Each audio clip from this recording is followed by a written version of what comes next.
We're going in to start right now as soon as we get in. Oh, yeah.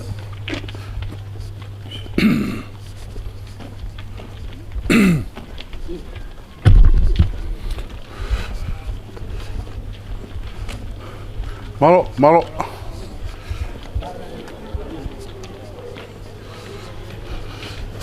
What's Maui? Wow, same people.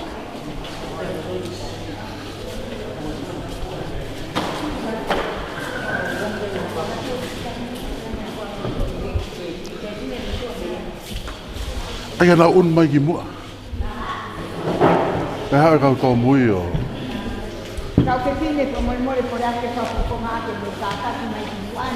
Ai ha u ma ta ta ki ni ta. Ta bao.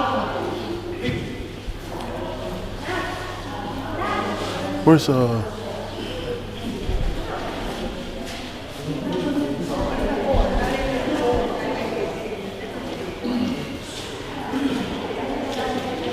Sabe? Kamu mau tahu? Kita nak bersih.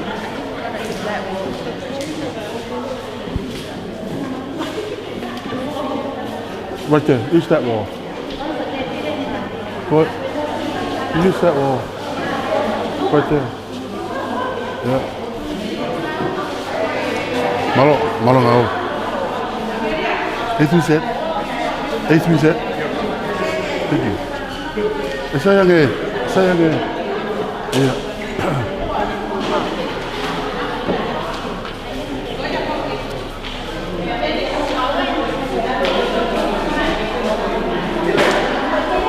Kayak mau tapi mau ya kat tupe project ya he.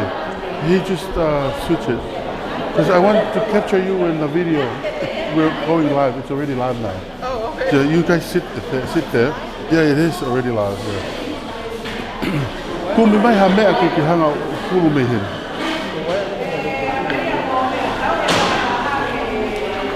Kung find something. Kung tanda ka kamata presentation, then you get up. O hawa as pamote fok lagi. Yeah.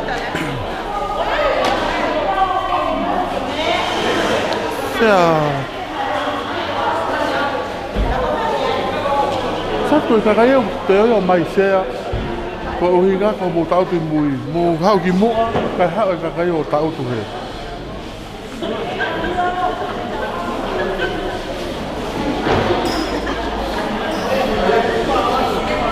ko yo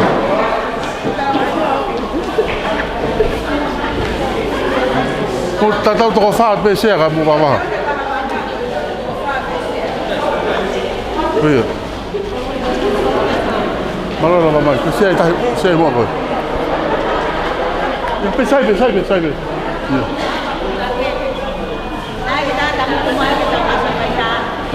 Libo. Sabe ko be mai ka o le la be.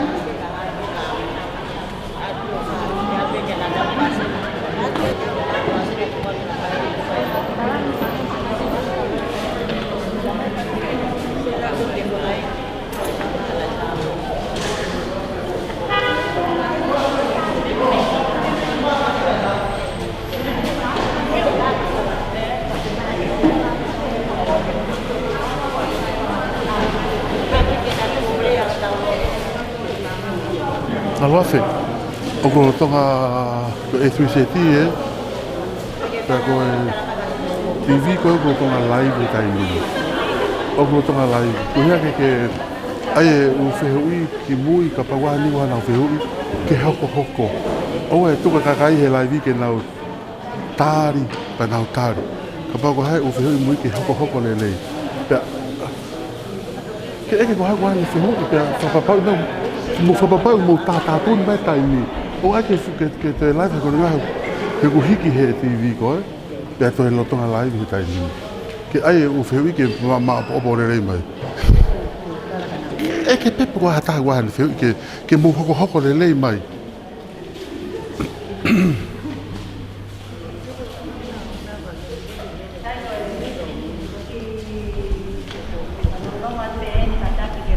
ko fe Ko si so tanga set up me. Tonga sio mama mani. Set up me. Pea con ai de yo tonga. Le a ko mo. Hey, testing 1 2. Me a ko fai de asi. Ta, ua. Au mai de yo tonga ka ko le mai pa. Taha, ua. Ke ai ke hoko Hau mai ka ki mui. Agora. Hoko pe pe hui ka ua long wai. Malo nau fa malo ke ha fana na digo abanak ke fe wi ke nau. Ko ni ha ya to announce ko ta ka ta se ta ni ta to le.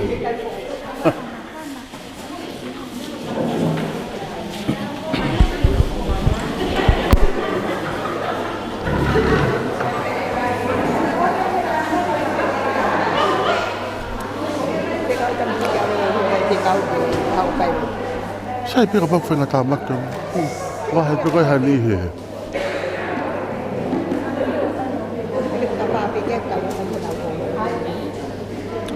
Ko fai fica o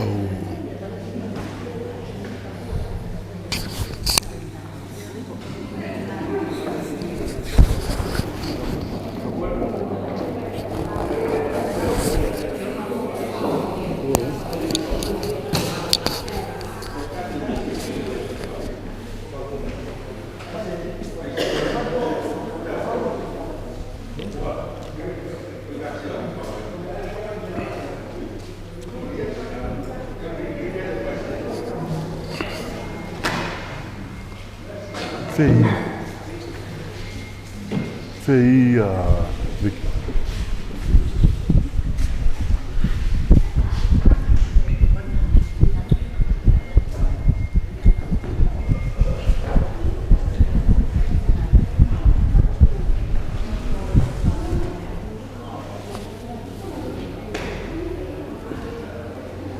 Kapana hulpe ke olunga ki he sai pe. Tēnau ki la polau. Over there? No, too far. Too far.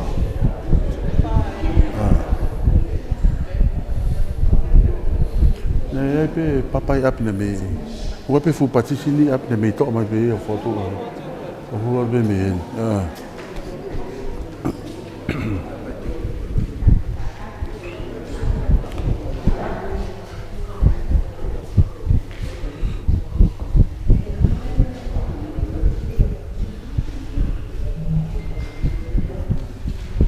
Agua. Tamai na ke whakahau me te kuata ki ai. Ke koe nei o mai tamai ki na mna wo mai kaha.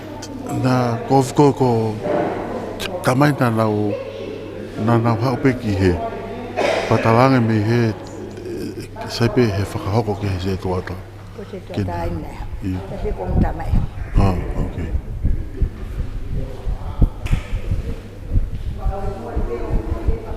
Koe ni Vika. Vika, ai ke ko ke ngo e mea.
Fai tu. Io abi me wrongly.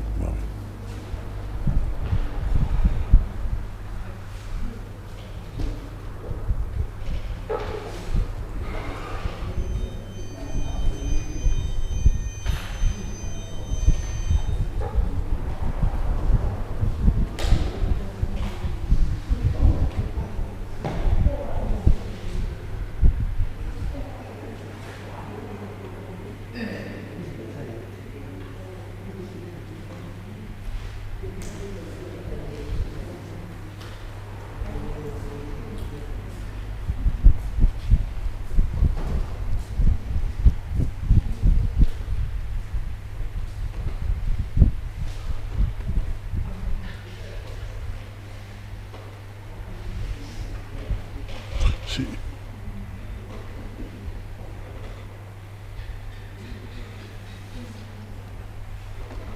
Koe. Kawika.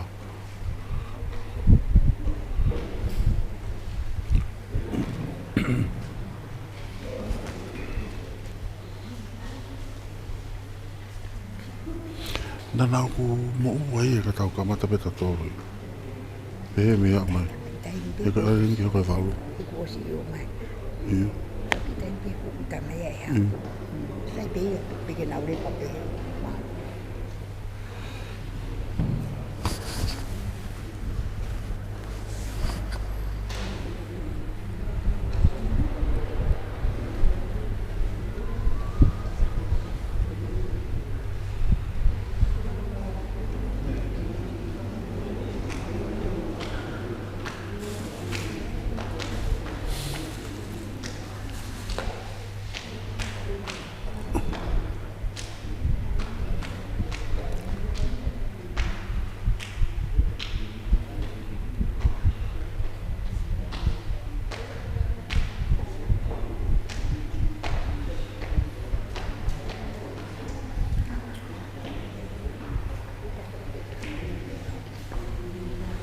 Ia, ai ke mai se ta ki hen. Ia. Malo te whakahera e te whakapura tu. Koe malo peo no mai e whitu uke whai e me. Nei ke te amanaki e te whakahera e whitu nange. Tau sai pe, ia. Nau nei mau ki tatari pe kare pe e toki. Ia, mena koe. Ame mai ka.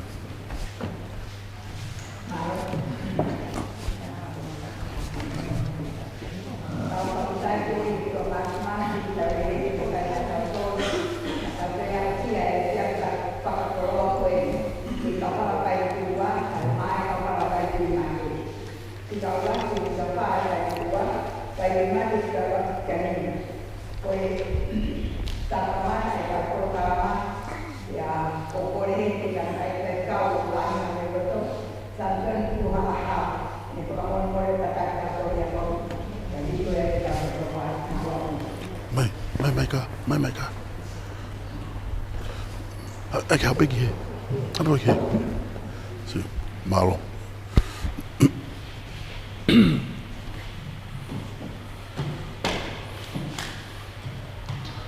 Kalau bingung, kami boleh take.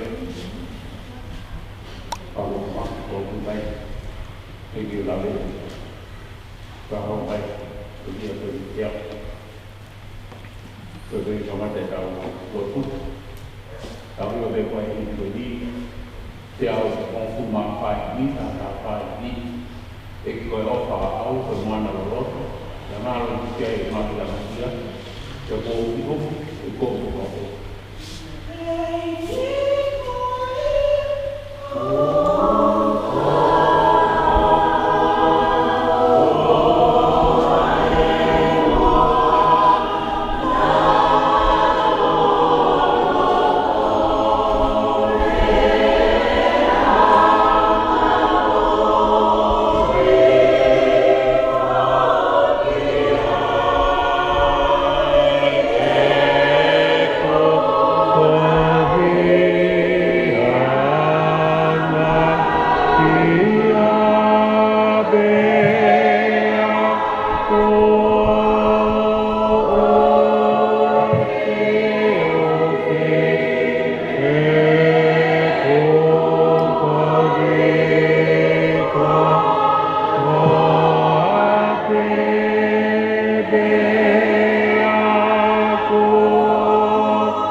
Pes whaosi i he vai ho kino, te vai mo e loto.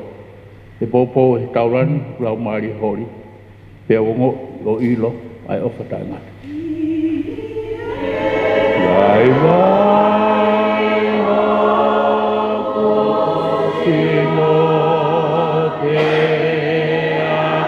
vai mo e loto.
pegi ko ngā koe ni whorokora pēr ke tau lotu I whira baro ke kailoma ko nohong fulmau e wahe I vai vesi ua fulu mo ua fulmata pēr no whalea ke tae loi homo ofa Pehia ia ke kovi, peki tai ke lelei. Ka kokoe, ka pau fie kaia hau whiri, te le whawhanga ia. Ka pau kune fie inua, ang hano inu. Te ko whai pehe, te ke whotu ai e ngā malala I afi, I ono ulu. He, paua tuke I kuna koe e kovi, ka ke I kuna ai kovi, ake e lelei. Ki tau lot. Te tua mafu, koe mau tamai, wa he wani ai awhiona.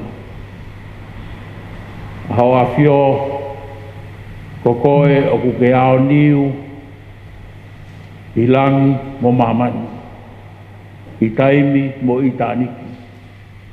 Ai universe koe ni ko o whakatupu, pea kukai ha mea e lilo, I he tauhi ai awhiona.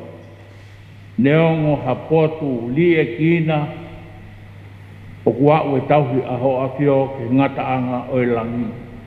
Kauhi he koe mea kotoa pe koe whakatupu ia he awhiona. Tomu o ho whakatupu nā ke he omi ki mautolu koe tangata. Ngahu ho I misi ho kia e mana wa mo ui. Pea mautupu ai Pea mahino kia te mautolu, na e maolunga hake ai ofa ai a Fiona, na ke tuke maupure ki mea kotoa pe, na ke whakatupu. Hoa mahu inga e tangata, koe koloa mahu inga ia e a Fiona. Peki lei, au whawhita e te he whiawha koloa koe ni, mau I he paintu wā, holo alea mutua. Mea hene whahufonga whare alea tonga tapua. Semis Afrika. Ko e whahufonga ia ki mautolu. Ki he whare alea tonga. Mau whawhutai pe he mau ha whainga maari e peheni. Lava mai pia mo e kau ahi pia me he whare alea. Tohi pe ke mau whanongo. Pea kai koia beka ke mau tala ha mea te mau whaamu ki ai. Te koia kune whafufonga I ki mau tolu I he whare alea. Mau whawhitai beo tua ho tauhi lei ko whai maana ne kei mauiwi. Ke whai e ngāhi whatongia. Tauhi ai mahenga ngāwe koeni ki he whare alea. Pea mau toka ngai pe ai ngāhi mea kotoa ko ne ofa aku. Mo whatongia ko ne whelaulau. Ko hi koe vai, ko he tonga tapu, ua. Mau lota te peke te koe, ki heni kau mai, kau ofisa koe, mau kau kataha, I he whiawhini, he koro kalama koe. Koro whora ko tuk mai mau tolu, e o toa. Kai hene whai apostolo ki kāinga lo ma, tae loi ho mo ofa, te hia ki he kovi, ofa he mea kulene. Ka ko mau tolu, ka kai whalala ki hea Fiona. Ka pau whekai au mau whiri whawhanga. Pau whia inua ang anoinu. Te koe mau whai peheku mau kiria e malala I aku no uru. E o nā tuke I kuna, ki mau tolu e he kovi, ka ke I kuna e kovi a ke alele. Mau loto ato tua tāpua ke agia e whapoponga, tau maa ki mau tolu kotoa pe, I longa I mea kulelei, koe mea ia ke mau piki tai ki ai. Mau loto ke te koe tua tāpua ke mai whiohi angani. Mea he whanau hau eiki tau maa haa matapure. Pea moe konga o e ko eiki koeni ke mau kauwhataha I he poro kalama koeni. Tā pukina mai ki mau tolu, o sakolo, tau maa e kau mamahi whanua. Mau kauwhataha I he poro kalama o e whiawhini. Pe mau lotua me mau whawhitai. Mau whawhitai mo kore ngai meane huafa sisu klaisi. Nā kia koe ki mau tolu ka pau te mau lotu ka mau pehe. Pe mau tamai ki he wani, tā wha huafa, te au mai ho kure, whaia whina ngālo, ange koe he langi, te e pok māmai. Whak mai aone a mau mea kai kanai, whamore more mau ngāhi ang hala, ange koe mau whamore more ki nau tolu kua pe kumo mai, te au nā kau mau tokai e whaafu mato me whiri, e wōwai kure, moi mālohi, moi kororia, o tai ngata, te tai ngata, e nei.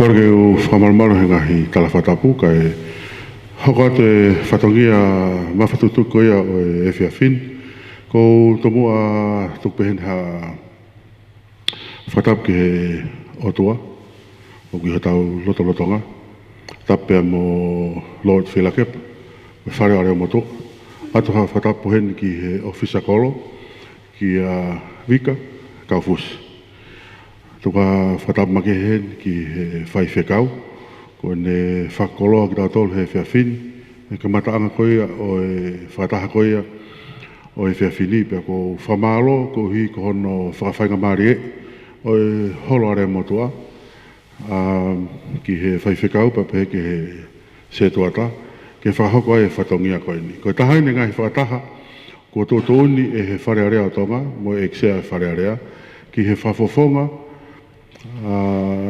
o e kakai e uraki ki he taha whitu, pia pefo ki he whafofonga e tokohiwa o e kau ho iki no pere, ke nau wakai ki he ngahi wahenga taktaha nau whafofonga i, o tata anoa pia mo e kakai, wakai ki hanga e nau whakaukau, ko haha ngahi whiemau, o whiemau ke whahoko ki he whare, pia mo tata anoa, pia ripoti, pia whawhok ki whare area. Pia koia ko roto ke u whawhiloa ki atu, ai nihi koia e tunga matoa, mo tunga whina matoa mau hen he Whiawhine, ke whakakato e whatongia, i hokto o hema, o ku ia e whaiwhekau, halahala, pia pewhoki ki he ofisa kolo, ki a Vika Kaufusi. Pia ko kolpe heni ki a Margarita Satin, ki kataki o meha ko lunga, ko e tokotahaini o ko e sekretari, ki ho tau ofisa wahenga tongatapua, ko Margarita Satin. Pea o ku lere mai mei kolofo'ou, ai ko tau tokotaha ngā ue, hau ia mei kolofo'ou, ko tau ofisi tūpehen havelu hen mo tofoa, o tau vahe lelei pe anga e tau whakako whatongia. Ko e tawhakto matau, ko e ongo whiwhine koe ni, me he wharerea tonga, o kuna tokoni ki hono hiki ngahi whataha koe ni, ko o si whakahoko kau ai mo e Whiawhine, pia whaurewa mo ripoti o ngahi aahi, pia whakahaurewa ki he wharearea. Toki o e wharearea ia mo e pureanga, hono wakai ki he ngahi whiemau o ku viviri, hono whakako hoko, ko hae ngahi whiemau e lawa ke tokoni mai ai e whonuaka te tautolu, ko hae ngahi whiemau e lawa ke tohipe o note. Mo tatari ai ha ngahi whainga maari e i he kahau, ke toki whakakato mai ai anga e tau ngahi whiemau. Pea koe e teu mui pe ki he tau asenita koe ni he Whiawhine, o ku i he whika tolu, o koe e li poti e whakahauka atu e Margarita, ko sekretaria e ofisa wahenga whiri. I he mahina tolu pe wha kua mahiri atu, na iai e whangi savea na e tufa atu i homo ngahi poloka taktaha, mei kolofo'ou, poloka oraki, rua mo e tolu, pa pehefoki ki halafo'ou. Pea pehefoki ki whanga, pea mo e ngahi poloka koia e tolu ngofulu, tolu kapa tolu wha, tolu lima tolu antofit, a poloka koia no havelu ni, o si tofi lelei tau tole ofisa kolo ke iiki, ke mato aki mahino au pito a ngahi whiemau, oua na taomia hataha, oua na ariaki hataha. Pea pehefoki ki tofoa, poloka raki ua mo e tolu. Aina tufatu e ngahi foam savea koe ni, ke whakafonu mai e ngahi tak poloka, o mia koe ni i office. E ripoti atu e rita, e ngahi foam savea koe na e whakako mai he ngahi mahina si kua mahiri atu. Koe ngahi whakamatala koe ni mahu inga o pito e ke motoan, kuhi koe whakako whatongia koe o ku whakahoko, o ku mahu inga o pito ke ulawei, peo ilo, ke tuunga o ku iai ai nofo, ai ka inga. Ai ngahi whiemau, mo ngahi mono ia o iho tau lotonga, mo ngahi ni o whaingata ia. Ai tene whaka iki atpe, ko e tolahi ngahi api, i ngahi whamiri, ko hai ngahi whia mao makehe, ko hai ni o ku whia mao hane simawai, mo ngahi whia mao pehe, ko kau mamatea, ko kau taurekareka, ko hani, ko e whanau ako, tau ako, ka oku ikai ke toyo ako. Ai o mahu inga pita, ai ngai whamatala ko ni ke sio, ke tau wakai, ko hae tokoni te tau lawa o whakahoko, pea mo e whekaukau ako e angai tau no fo i he wahenga, mo tau tok sio ai pe ki he ngai whia mau te lalahi ange, ke awe ki he pureanga, pe ko e ni koe, ko kau mawanga tokoni, ke nau tokoni i mai tau tolmo angai tau whia mau tokoni, ko tukane taimi ki arita, ke ne hokot. Lita. Ai, me ka fulahe holo e ke kai la whawhai pa ke pākalawa e. Ko whiwhine ko niu reo lahi whoki, pau maua koe ngai whataku loto pe ke talanoa pe oe. Ka kou sia ke fuholo en fu lahi. Pa koe ngatai, tau hen whoki pa mo ngahi nau ko en teknolosia whakaonoponi ko ni, o ki heni A3Z, i he tawha koe ni, pa koe heni bem pa mo e tonga live stream, ko koe a tau tolpe koe nen ho tau proka paintu ua. Kuna wo live e me kot kotope tonga no sio mama manfuri pe. Koe kai tama koe ni, koe ni ta whak bebe koe ni. Pa koe ko whamalo koe na hao, nau albo live mai me ka hake ki niu tau, ai pe mo nau ki live pe tau tol hen. Live e pe tau tol hen ke mamata mai ho tau kainga, me i tua pure anga, ki he tau whakataha koe he whia whinipa koe te tu hen ki a... Kokorea, koe ni ko kotope, amana ke whaha nau whehui, ke mo whapapau i ange, ai ngahi nau koe ni, o whamatapure, pea tau, ai ngahi rea kotoa peo tau whaangai, pea mo e taimi o tau whaangai e he whia whini.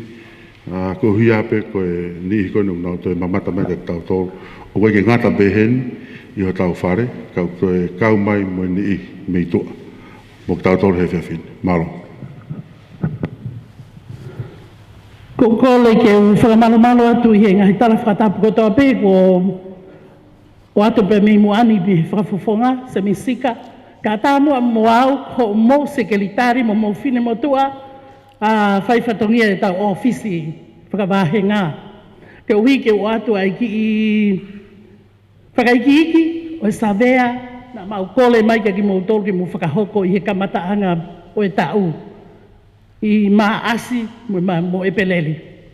Kai ki mua ia, o whie tuka whapapa makehe heni ki he ofisa kolo ki a vika, ka ufusi, mo haa tau whonua. Ko e ki i ofisa kolo eni o kuma au whatahai. Ai ai ene whewhine, mo ne longo mo uiange ia hato e ta. O kui te eki ai ki ai ha mea a havelu e tō lalo, ta e a uange ai ki i ofisa kolo ko e ni ke whakahoko no whatongi ai o ma ofisi. Pako ia ma ata ma ofalahi kia koe vika. Pako ata na whakatapu ma kehe ki he whai whekau mo hata ula eiki. Kai ke mea i he whai whekau, walu taha walu ua, na makau ngā lere holo a kapulu he koris whawhai ako. Teachers training. Pako mahalo peko ki i matu o tua, se mai a whuko kei si i atu au. Koe, taimi pe e ta wala ke tohi tapu, ko tau whakamatu o tua leva, te kai ke taimi ke matu o tua Samsoni hala hala, ka pau te utala atu, hoku whakahiku koe te kia hoku meite neimi, e whoki lewa ho manatu ke taimi koe na tau ihe, koe swawhai ako. Ka pau, ka kou whakamalo, o kia ia tahau ngahi kau mea, ko aluia ke tawha aki koe ia. Ka inga, i he whangi i prosuagan o ku tuwha takai atu, o ku mau kompaini foki he taimini, a paini tuua, taha ki he wha. Ka pau o ke paini tuua, tala ke hongo tuwha me ake ate paini tuua. Ko ki ai lewa mo e vai tui mate, ka pau ke vai tui mate, tala lewa ke toko taha o ki ai pe ho ki lai fomu ma kehe pe a au, ai au mo kehe pe. Ka ko toi fia o atu foki e ku whakatapu heni, ke hongo matua. Aia ko fusi, pe mo Viliami, sika. Te tau pehe, ka pau pe ai ha whakawhotunga, mo ulunganga kotoa o e whakafofonga koe ni.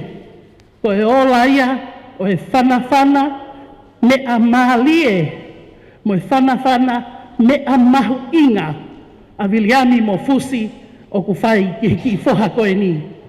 Pe he pōni, o kuna mea whakenu mo ki tau tolu ki whakapapau'i, o ku hanga e misi sika whakaau i le lei ai sika. Koe uhi, koe na ihe ni, koe pō mo teke mui ai pe, i he whatongia koe iau ni whakahoko. Pe kai ke toi whakaloloa si e ku taimi, ke tuku ke tau hoko atu. Te tau kamata pe he paini i tuua.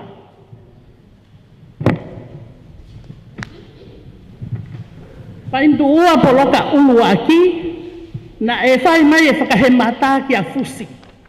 Fusika, koe sea ia mo e taki o e poloka ulu aki.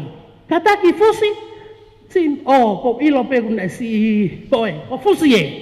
Whewheke tau aha ki fo i pasi tu o ua ma fusi. Ko mea ko sa ia i he paini taha ki he whaa ko hiko e vela. Pea tau pasi tu o wahu, alu peke ose o pito. Ko malot ka fusi ko poloka ulu aki ia.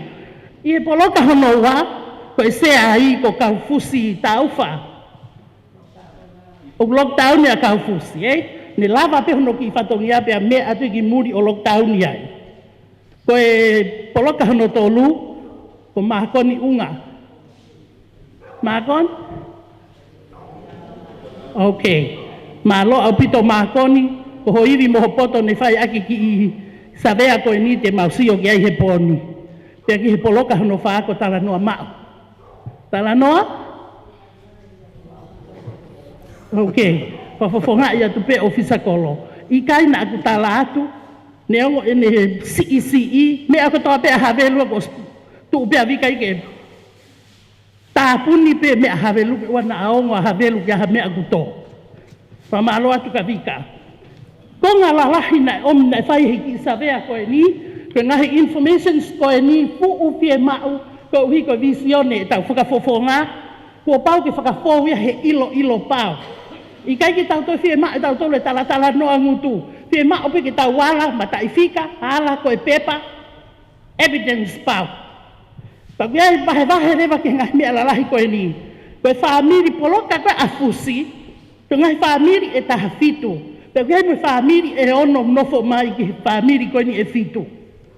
Pea whakakatoa ia whaamiri e toko watolu. I he toko watolu koe ni, oku iai ai kau vai, o ke ai e kau itou, o ke ai e kau whaingata ia whakatuasino, pe aku to iai rera moe kakai, moe whahinga, o ke ai honau mahaki tauhi te tau ui ki nau tolu, koe kau tokanga e kina makehe. Ai o ke ai ki toko fitu iai. O ke ai lewa pea moe toko hiva, koe si i whanau o ku ikai ke oia ki lokia. Ai te tau pehe, ki nau ki laka, taka milo holo pe nau tolu he kolo i kai ke o ki loki ako whakahoko e ako. O ki ai rewa mo toko hongo fulu, ko nau ta ua taha, ka nau kei whakamamafa noa ia pe he kolo, te eki ai kene ilo i ko pau ke alo le sisita he ni ta ua taha. Ta ko ia o ki ai tau toko hongo fulu. Ko e tau lawe ki he ngahi makatuunga lalahi koe ni, koe hahono uhinga. Ne a maalie koe whiri folofola ne whai he whai wheka. Tana mai whai wheka. Hange koe ne ai te ha. Whaahinga connection nia ho maulau maalie. Me a mai whai wheka umo ne folofola. Ma nofo atu mga mea koe ni ke whakahoko atu ka ki mautolu. Tala mai he folofola. Oua pea oua na iai hawhi e ka ia mua fie inua i ho poloka. Ka pau o iai ha masiva pehe. E eke kahai. Ngā luafe, e eke kia ki tau tolu kau ngā nofo. Ka koe pango, hange koe tau lawe koe ki he kau, toko lahi e kau kai ke nā woki he ako. Ko hana uhinga tau whakatoa ma mawhai e ako, he koe investi maho inga taha ia nofo whaka community, ave whanau ke ako. Koe maa olunga nge ako, koe lahi ange ia ene, koe lelei ange ngāwe tene mau, koe whonu ange ia ene wāreti, koe lahi ange ia ene paanga. Share mo taha kotoa pe. pe si lewa masiva. Taimi lahi e ku ngau e mo e whakafofongani. Ko e aho pe ki halaha aho. Ai pue ange ai kakai ko e kole. Ko nofo pepe au manu. He fu umau ko pehe i whau. Ko e kole. I kai ke ala ia ke paanga whakawahenga. He ko e paanga e kakai. O si iala pe whakafofonga ko e niki hono kato. Ke o atu ke whakalato aki. Ai kole mpihingahi uhinga keke. Hame ula vai e se misi. He na investi ene mo ui he ako. Teu alu o ako. Kaya hataini teu kumi haku ngau e maalunga. Ke whonu e kualeta. Pea teu lava tufa. Shea mo i kakai kotoa pete nau fie ma. E ka inga paini. Hangeko ko toi hoka teu e malanga a Samson. Mahalo ko tō ko isa whaiako ko nini nau ki a afe peke me mei whakalotu. Ko au pe taha nau ho mau ki tu. Pakoia ko kole atu. Ko uhi ko tau taimi. Ao ngai ni hono pāki e tau whanki i prosua. Ma ho information ko toa pia me iai. Ai mua ke hoko ko hoki i booklet ke whaafoki ki ai. Ko hai poloka aku ke kau ki ai. Sio ko hai toko lahi e kau tokanga e kina makehe. Whai haki i ngā aue ki ai. Ewe ewa ki ai. Ki awato taki mai e ki ui tō ke mo ewe ewa ke tau ki pāka koe hi. Tahi. Ewa ki i vai. Teke mai ne sari o te. What a beautiful sight. Ka pau te tau alatu he halau teke mai hataha. Haki whine ei ki vai. Halalahi ko ha ave ke alua whaka ewa. Taimi e maalunga e tau tuunga whakalau maari e mo e tau ofa ki a kalaisi e maa o lunga pia merino pia lelei e mea kotoa. Te kouwhi e whakaamu whakataha pia mo e lotu lelei na e whai he whekau. Osi mo oni ho tau fie kau kovi. Peina ke tau kau lelei kotoa, ke uhi ke tau fua tau e tau to'o ngā ke ngai wholofola sihova. Ke uhi ka opena to sio kovitia he asi mai ki tongani.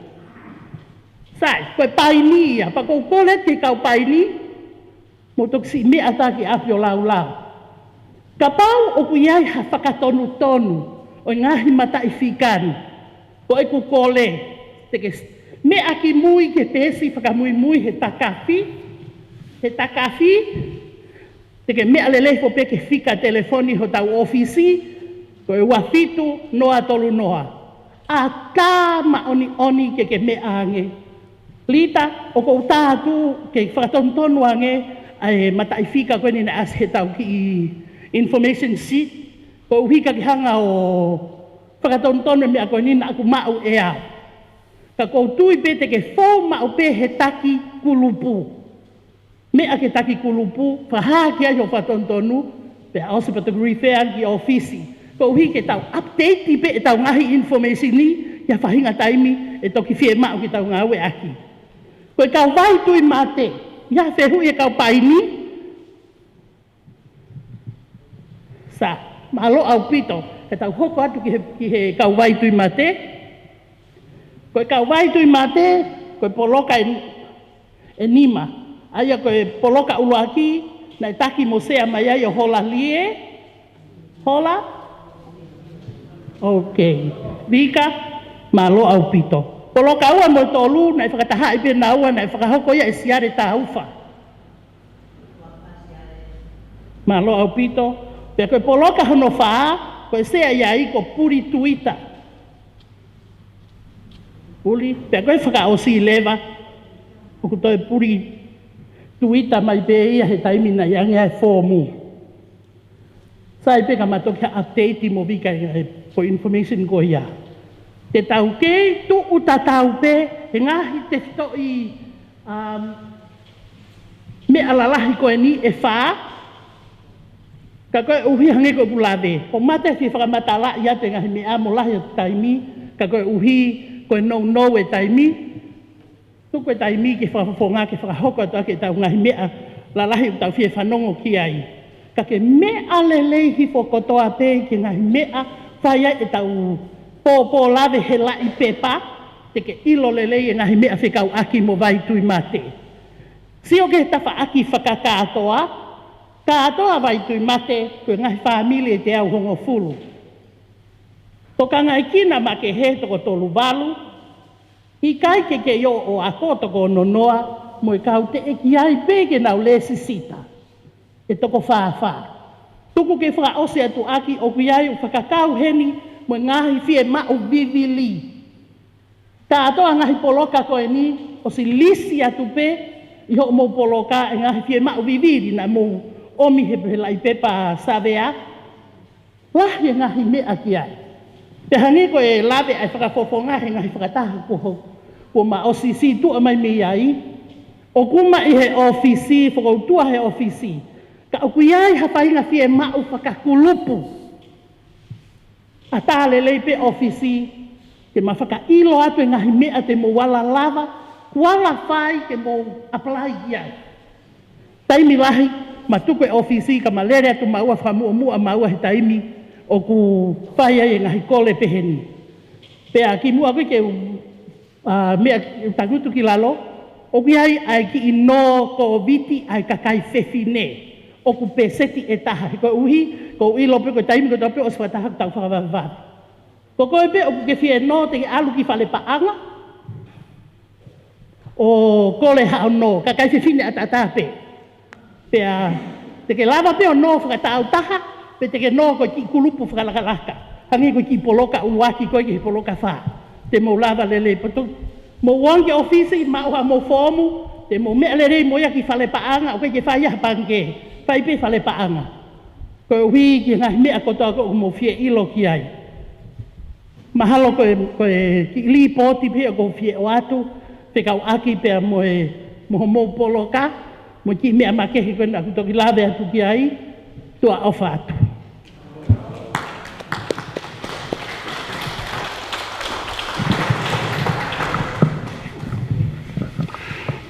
Malo, koe lava ia e whikatolu koe e tau asenita, pe a hangi koe kulawe ane nai, koe office koe ni tu behen behe National Centre, o kuawa he hiwa ki he wha, mi he monite ki he whalaite, pe koe pe arita ai, ki he mea kotoa pe whikau akpea mo tau wahenga.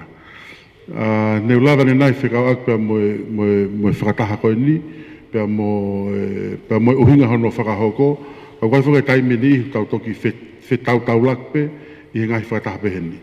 Aia koe ni ko tuu ho tau ofisi, o koe ke whia mau ia ke toki, ke kukuta ai koe ho whia mau, pe ke tatari, ka orewa ke utoki i ui e whakataha koe tau e taha. Ika, koe ne mapuna pe, ha whia mau, moha nihi waha nau, whaingataha ia, moha whia mau tokoni, e ofisi koe me he hiwa ki he wha, me he monite ki he whalaite, pe ke lawa anke ai o ange ho whakaukau, mo anga mo whia mau koe o ku ke te kerere ange ai.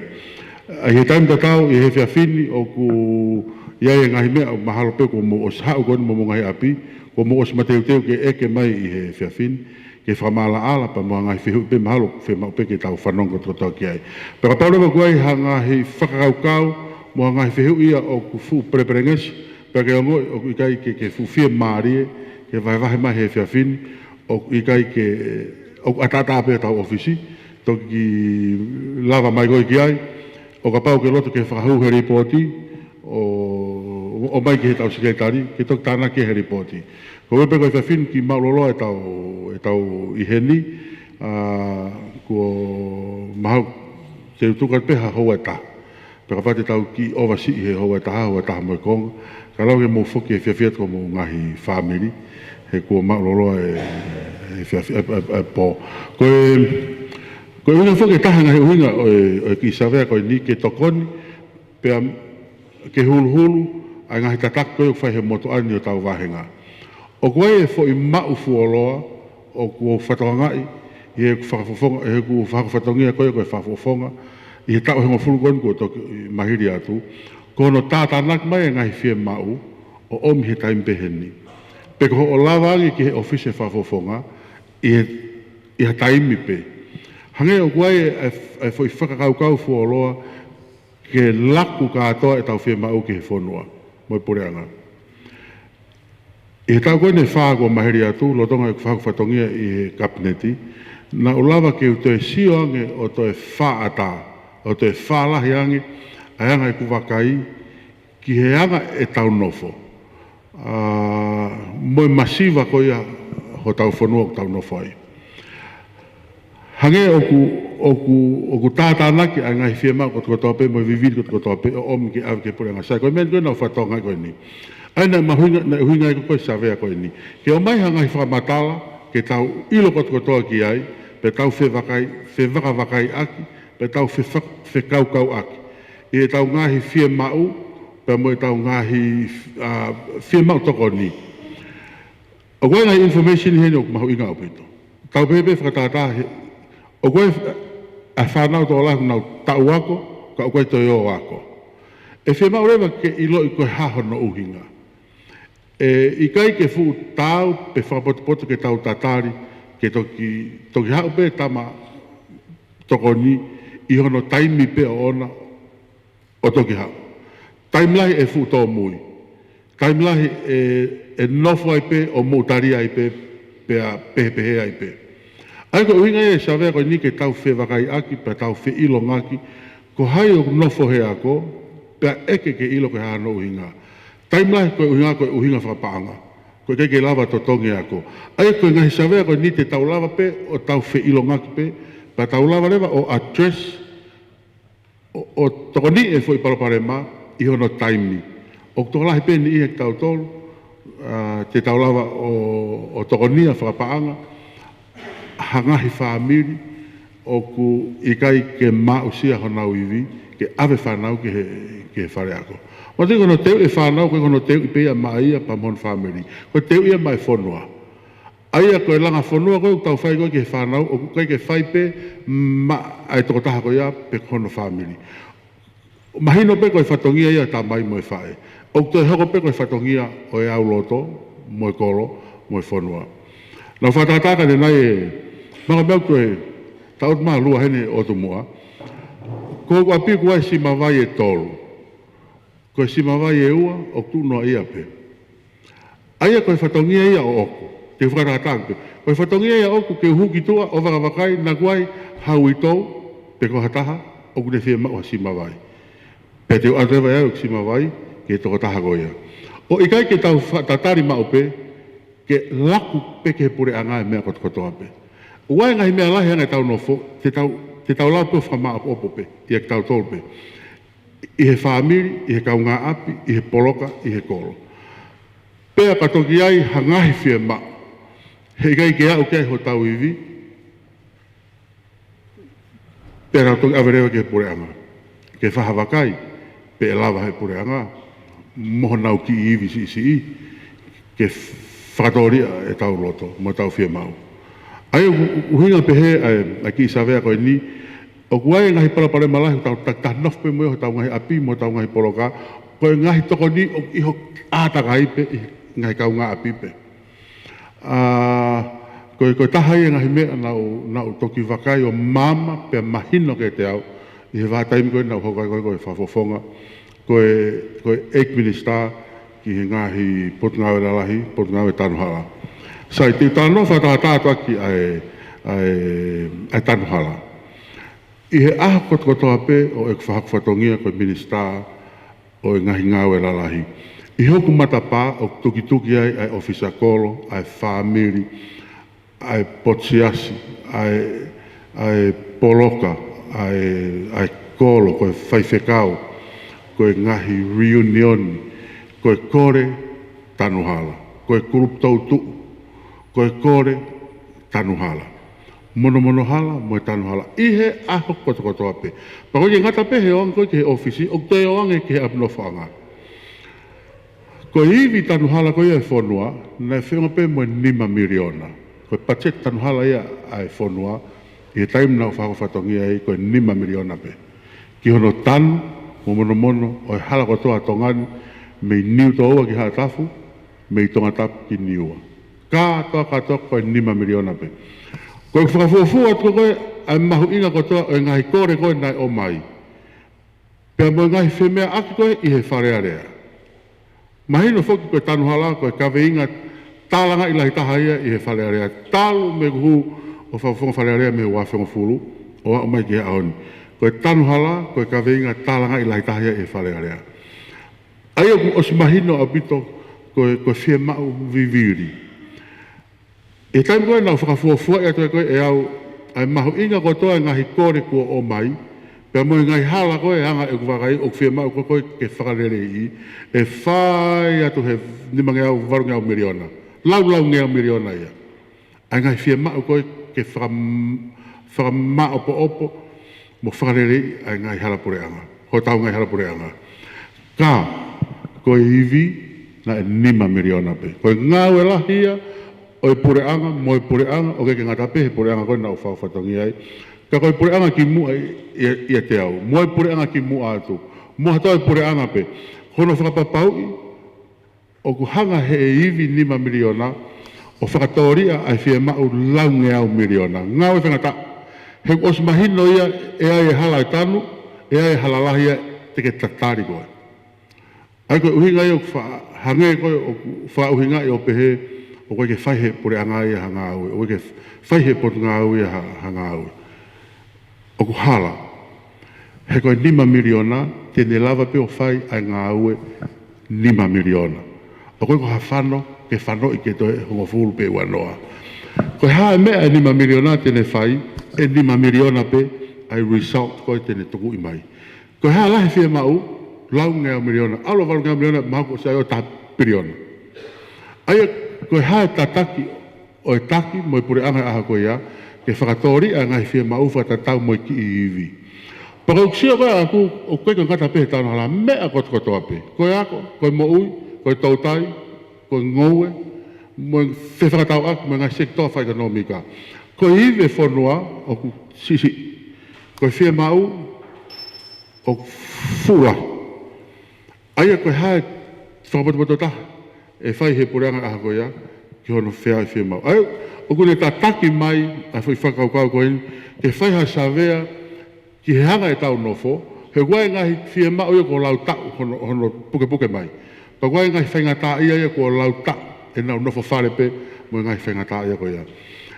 E le leiang, pe toi waweang e tau ngā ue, iha tau whewakai aki.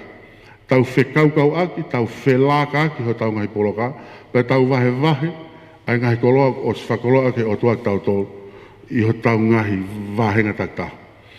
Hange koe ku lawe ane nai, koe whoi taut mua koe na alua koe ni, ko o sia ene whirita, e wahe moia, ke alu o whakaahonga, pea koe whoi lau maria e koe uhinga kai whamatala, o koe ngai mea ku mau e asena, o koe ke mau e au. Ai te ulawa le vau, ke kore ka asena ke wahe maia. O koe ngai mea mau e whinau, o koe ngai mea koe ke mau e ana maria. O hangai pehe, koe mea pe os mahino ka teau he tai nimi, te lava o toko ni i he tai nimi, koe haka koe ne tau whanau. O koe to tonu ke to iai haki tamsi tau ako i Haveluni. Koe fukolo ako eni. Hako ma te ke tika ho tau tako e no pere. O koe te tonu ke te hatahia hen ke te tai ako. He osi ako e no pere, to e ako mo te au tolu, koe to tonu ke pehe atu mo toanga hako e whanua. Koe toko tako toko tau pe, o tau ako, o ikai ke ako. O ikai ke uilau puka haa huinga mea, o ikai ke ako ai. He oku toko lahe ka o maonga toko ni Haveluni. O koe koe toko taha pe. O koe mai ni ike ke, o ku ilo pe au, koe tuai pe hono, koe whai teftoi mo oni koe ia, koe lau e wholofola. Tuki pea e to'o, tuki pea e to'o, whakaawa, pea e whoaki. Ihe ene pehe. Aia, koe ni ihi koe o whainga tā ia, kua pau ke tuki. Koe taha ene ngahi tonga mo ui, mo ngahi mo ni mea, na malanga aki e helo koe ni, kua toki peki atu, sa mela kris pohiwa. Kua pau ke tuu o ngā ue, tonga. He ke langa ke whanua hano tufa, ha takai maha, moha mei moa. Nā te ke tufa tangata koe ni, ha whahinga koloa whakai mahamani, ke ne whakalotoa, ha whahinga mana koa, o ona, ki hatokota. Na ane a koi ke tau ngā ua. Pea koia i he whakakau tatau. Ko ngahi information koe ni. Te tau lawa pe o whekau kau aki. Ko osi hangeka te au ko tau osi lalaka tau toluia i he civilise ko hono laku ka hatoa e tau ngai whemau ke pure anga. Ko osi o tonu he mea koe masiwa. Masiwa ka koe masiwa atu. Mo wakai ke tau ngahi GPS-a. GPS-a whanga havelu pe monu alofa. Mahina apito pe pachet mo iwi ai pure anga. Whiunga pe iwi ai pure anga mo hono whakawahei o e kau whai ako. Koe tonga ko toa whare ako, whare marolohu whanga whakatapu. Mo parking, mo a koe api ako. Koe whirita vai ke inu e whanau. Mea tau tolu koe PTA mo e matua. Pea whaita tau pe i he wheitu kot toa pe. Tau ange mai. Na tau hange ko Amerika mo nuu sila mo. Mo ngai pure anga lalahi. Ke fua ko toa he whanua mo e pure anga e ngai kawenga koe. Kou tau o sisiope. Koe tau GPS-a. Kupau pe ke tau tau konset. E a mea kwema me pure ako te tau konset. Koe anga tau masiwa. Ko tu kone tau whare mahaki, mahino apito, tau manu iau, tau nofofen whare mahaki. Pag tau manu iau, tau nofofen nuk alofan, lele e tau halapureanga, sai e tau mamahala, sai mo e tau sai tuoka, sai mo e vai, sai e mea kotoa pe. Pe na toki muin pe tau polis whakolo, na tala tu e whanua te kaha polis whakolo, tau merino pe tau tolo. Na tau lele mea pe me ofisa kolo, a polis kau ngā api.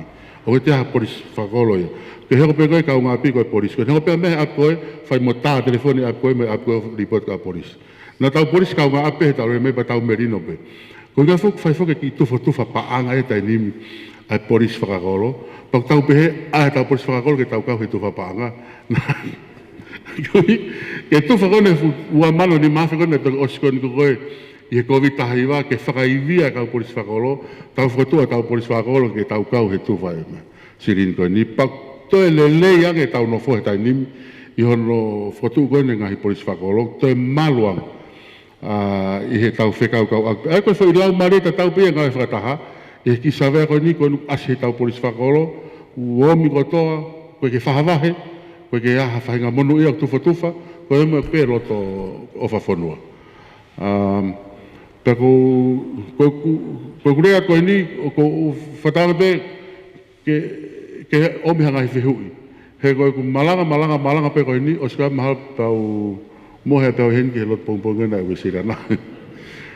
A tā pe ngai whihui, ke whihui mai lo tonga ku whamatarat koe ni. Makos mahino a ki savea, mai uhinga koe hono whai e savea, to e wāwhia ngai e tau nofo me tau whetorone aki. Te ulawe pe ki he tau ngahi whamatala paanga, lo tonga koe tatari ke ni ke whai maha whihui. Koe tau sirin kok mai koe i he wharearea ke he ngahi wahenga whiri koe taha whitu. Whengo me panga e ua kiru, i ngai tau si i koe ni ko mahiri atu, koe pachet koe na toki pasi koe ni, i sune whengo me ua kilu ni mamano. Hiki hake me ua kilu, o ua kilu ni mamano. Kake, koe whamatala koe ua kilu koe na toko si mo e tau atu mo ngai. O vai ua maari e pe ua kilu, aro e taha kilu ki kolofo au mo whanga, pe hao e taha kilu ki havelu mo tofoa. Koe hae whai ki hiki, o whamatala ki he ngai sirin koe ni, te mo eke pe ki he ngai ko sirio. O kos ave pe sirini, whahanga ton pe, me i wharearea, ki he ko sirio. Ko sirio kolofo au mo whanga, me ea e ofisa kolo koe no kolofo au, kene vahe e ia koe hae inasio whanga, koe hae inasio halafo au mo nuka alofa mo kolofo au, koe me ea vahe koe ia. Ko havelu pe mo tofoa, koe fwoi taha kilu koe ia, o ku ave konga lahi ki he tau ko sirio koe ni havelu ni, pe ave mo i ki konga koe ki inasio tofoa. Sai. Koe taim kou whaia koho no vahe, o koe pe hono ngai whonga kehe. Koe vahe koe ne taha fitu koe ni tongani, ngai vahenga koe taha fitu. Koe ngai sirini koe, ave koe ka ki nao tolu, koe whonga kehe ai pe e taha fitu, hono veteke sirini koe ni.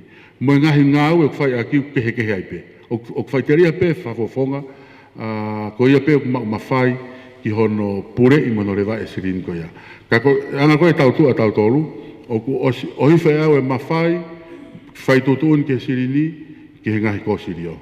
Ai ka pa wa ni ko fo no fe ko na ina si te na ek pe ko si ko fo ka mo fanga ka pa wa ni haveluni mo fe ilo ke sirini ko ya va hanga fili na o mai ki haveluni te mo ek pe ko si havelu ko na tolo fai to tun ke anga hono vete ke sirini ko ni o ka ko fu sirini la ko tahakilu ko ni wa inasio to fo ko wa mano pe valumano le ki haveluni o ko fu sirini la hen ko ke fo ya ha fu ngawe la hia e malawa he sirini ko ni o feao ko hape ko ai whakapoto ko sirio anga me ko e malawa aki ko ngata anga pia i ve sirini ko te ke me tau tanu hala ko tau tanu hala fie ma e lau nge ave ki ai ka ko ki ivi o si ko hape ko me ko ai ki ivi te ne whakahoko ko me ape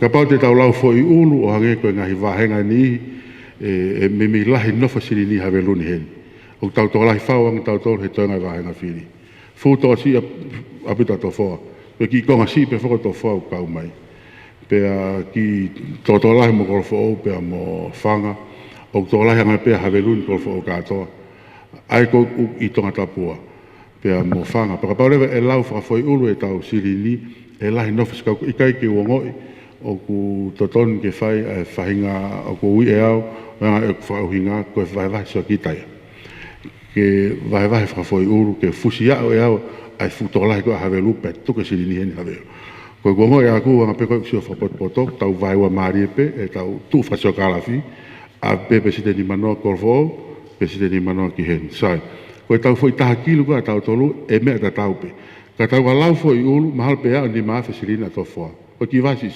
tau futola ka ko pe he ai ke ta man ke lava fa na ngau pe ko le mai ko ni pa to pe he ai ke wa mano ko tau ki val mano ko ta no fu mo ya fe unga pe tau fainga mari pe ko ke ha fu ma si va ve fa ai ko va ko sirini ko fai mai pe am fare takil ke ko fai ki ke sirini te mo ek pe ke ko sirio ko na to lo e tau sirini va nga fili ma mai no tau fa matal pa nga to ya tau ne fe u ia a sirini mo ga account ko ni te mo fenga mai ke nga frataha fono agoro pe mo frataha ko sirio o to ki ma me nga fa matal ko o mo fu kunima anga malu o to ton beke mo ho ha mo lo mai ke lo mo o ta frata ha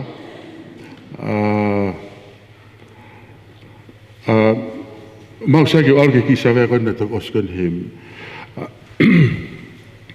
na ya save na fra ho ko i weekend i frata ha fra fare ko o weekendi pero inte o kore ke ka ngawe ke na fa ka tuia i he screen ko no ku asi he toriki o ko kon tok fain sa ve ko ni i ngai tau ko mahiri atu na to fai a ngai sa ve o le frata haia pe mo ngai frata fa fare area pe mo ripoti pe na nga maheni a ki pe ia a hono sa ve ai ko ha lau a kakai whekau aki mo ngahi ka veinga o ku tālanga i he taimi goia.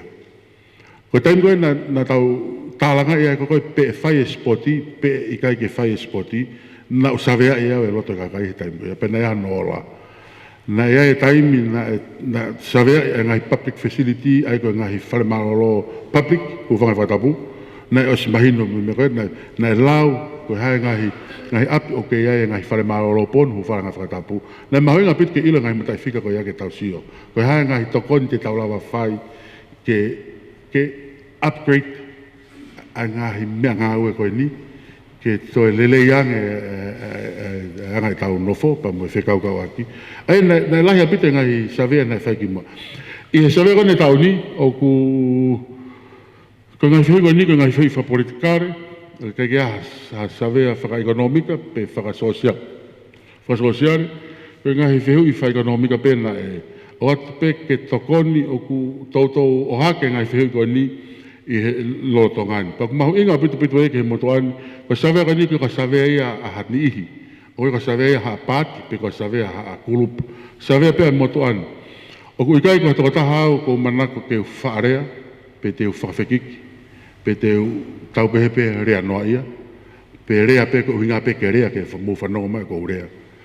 O ku ikai ko to tahau ke manako ke ngai te toki ma u fainga marie pe ke fokotua I farearea orea I ngai mea o ku mahino apito pe ke te au o ku fiema ke urea pe he taimi ko te tu ai ko fa ko fatongia ke urea e matu aki mahinga apito o ku fefeka a ngahi pui toa mo ngahi background information te urea aki ke tau pe fefeka pe ai ke ton o te ai ke to o ai ko ngahi information ko I ngahi fehu e tol ko ni mahinga apito ke motoan I hokat ko ni ai fa ko fatongia I farearea mo ngahi tālanga o ku anga maheni aki I he whanonga at koe ni. Sai, koe whiu I whika uru aki. Koe uhi, koe whaingata whamaman lahi o e koe vita hiwa. Pea mo ngahi no nua o e tō lala whaikonomika whamaman lahi.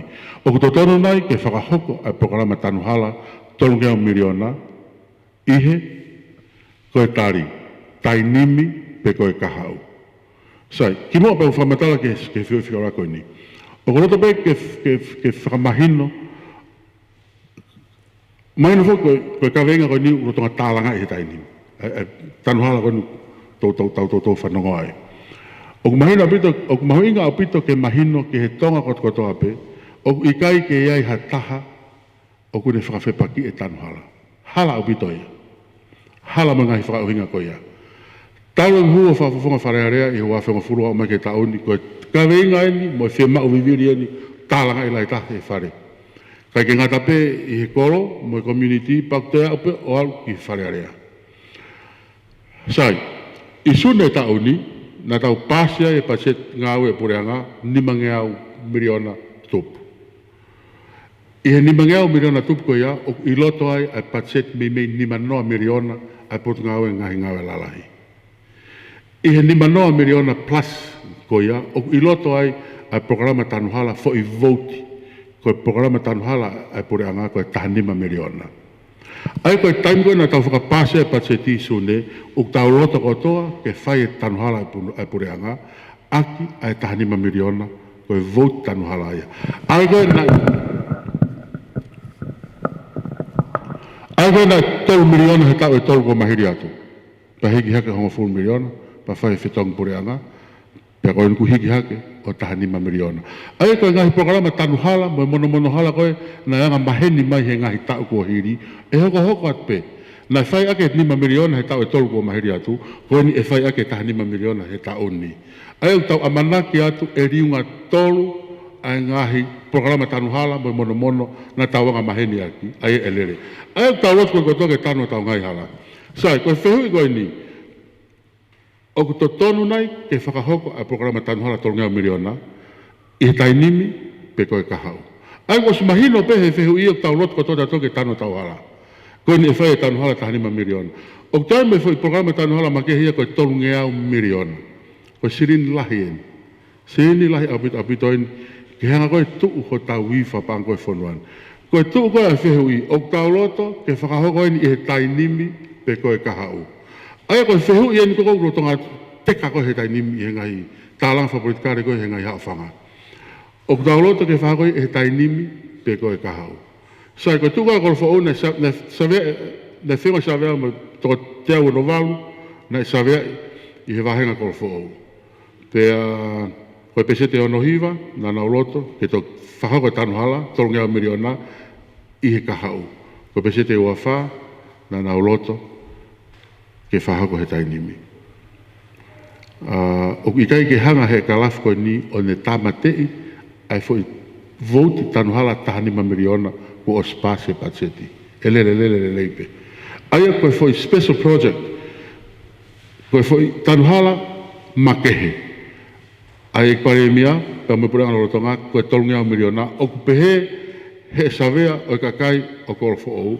Pesete fitu noa kuna upehe tatari ka orewa ke o sia ai fulonga ko nu tau tatari pe tu uta mai ko ma fa o pe kai mo tau te ki ko ha e tau me e fai o ko nga he sia ko as o ko nga o sia fra economica o te kamata mo ke as mai pe e whakalalahi e ne as mai i he tau unu atu ku tau mateu teu ke tau toka teu ke tuku mawahi hasirini ke ne tau ki tau tō i ngai hala whanau koe o skamata ke whakaire ila whakas asmai pe ko e tau whahaka e tau tanuhala tō ngā mirana koe ni e taimini. Au pe kolo whao pe se te whitnoa tarike ka hau pe se te wanima i he tainimi. Moke. Ko se vea tō whana whenga me tō te au tō hiwa na sa vea i tō whana pe se te onovalu ka hau pe se te uafitu taimini pe se te nima i ka hatari. Ko havelu na vahe sa vea ke kupe tolu. Kupa intua na proka pa intua na whenga me tō toronga wanima na sa vea i. Pese te hiwa noa na nau pehe kahau. Pese te hiwa ke taimini. Pese te taha i kai ke ilo. Pa mo wakai malewa ke tonga koe ne kalafi. Me ka inga ta taupe. Havelu toke lau. Havelu pikpia vela. Next. Ko tu e sa vea whanga. Pese te valtolo, pese te tahafitu o whanga na nau pehe, whai e tanu halahe taimini, tonga miliona. Pese te valtolo, nau pehe, tok whahe kahau. Gon.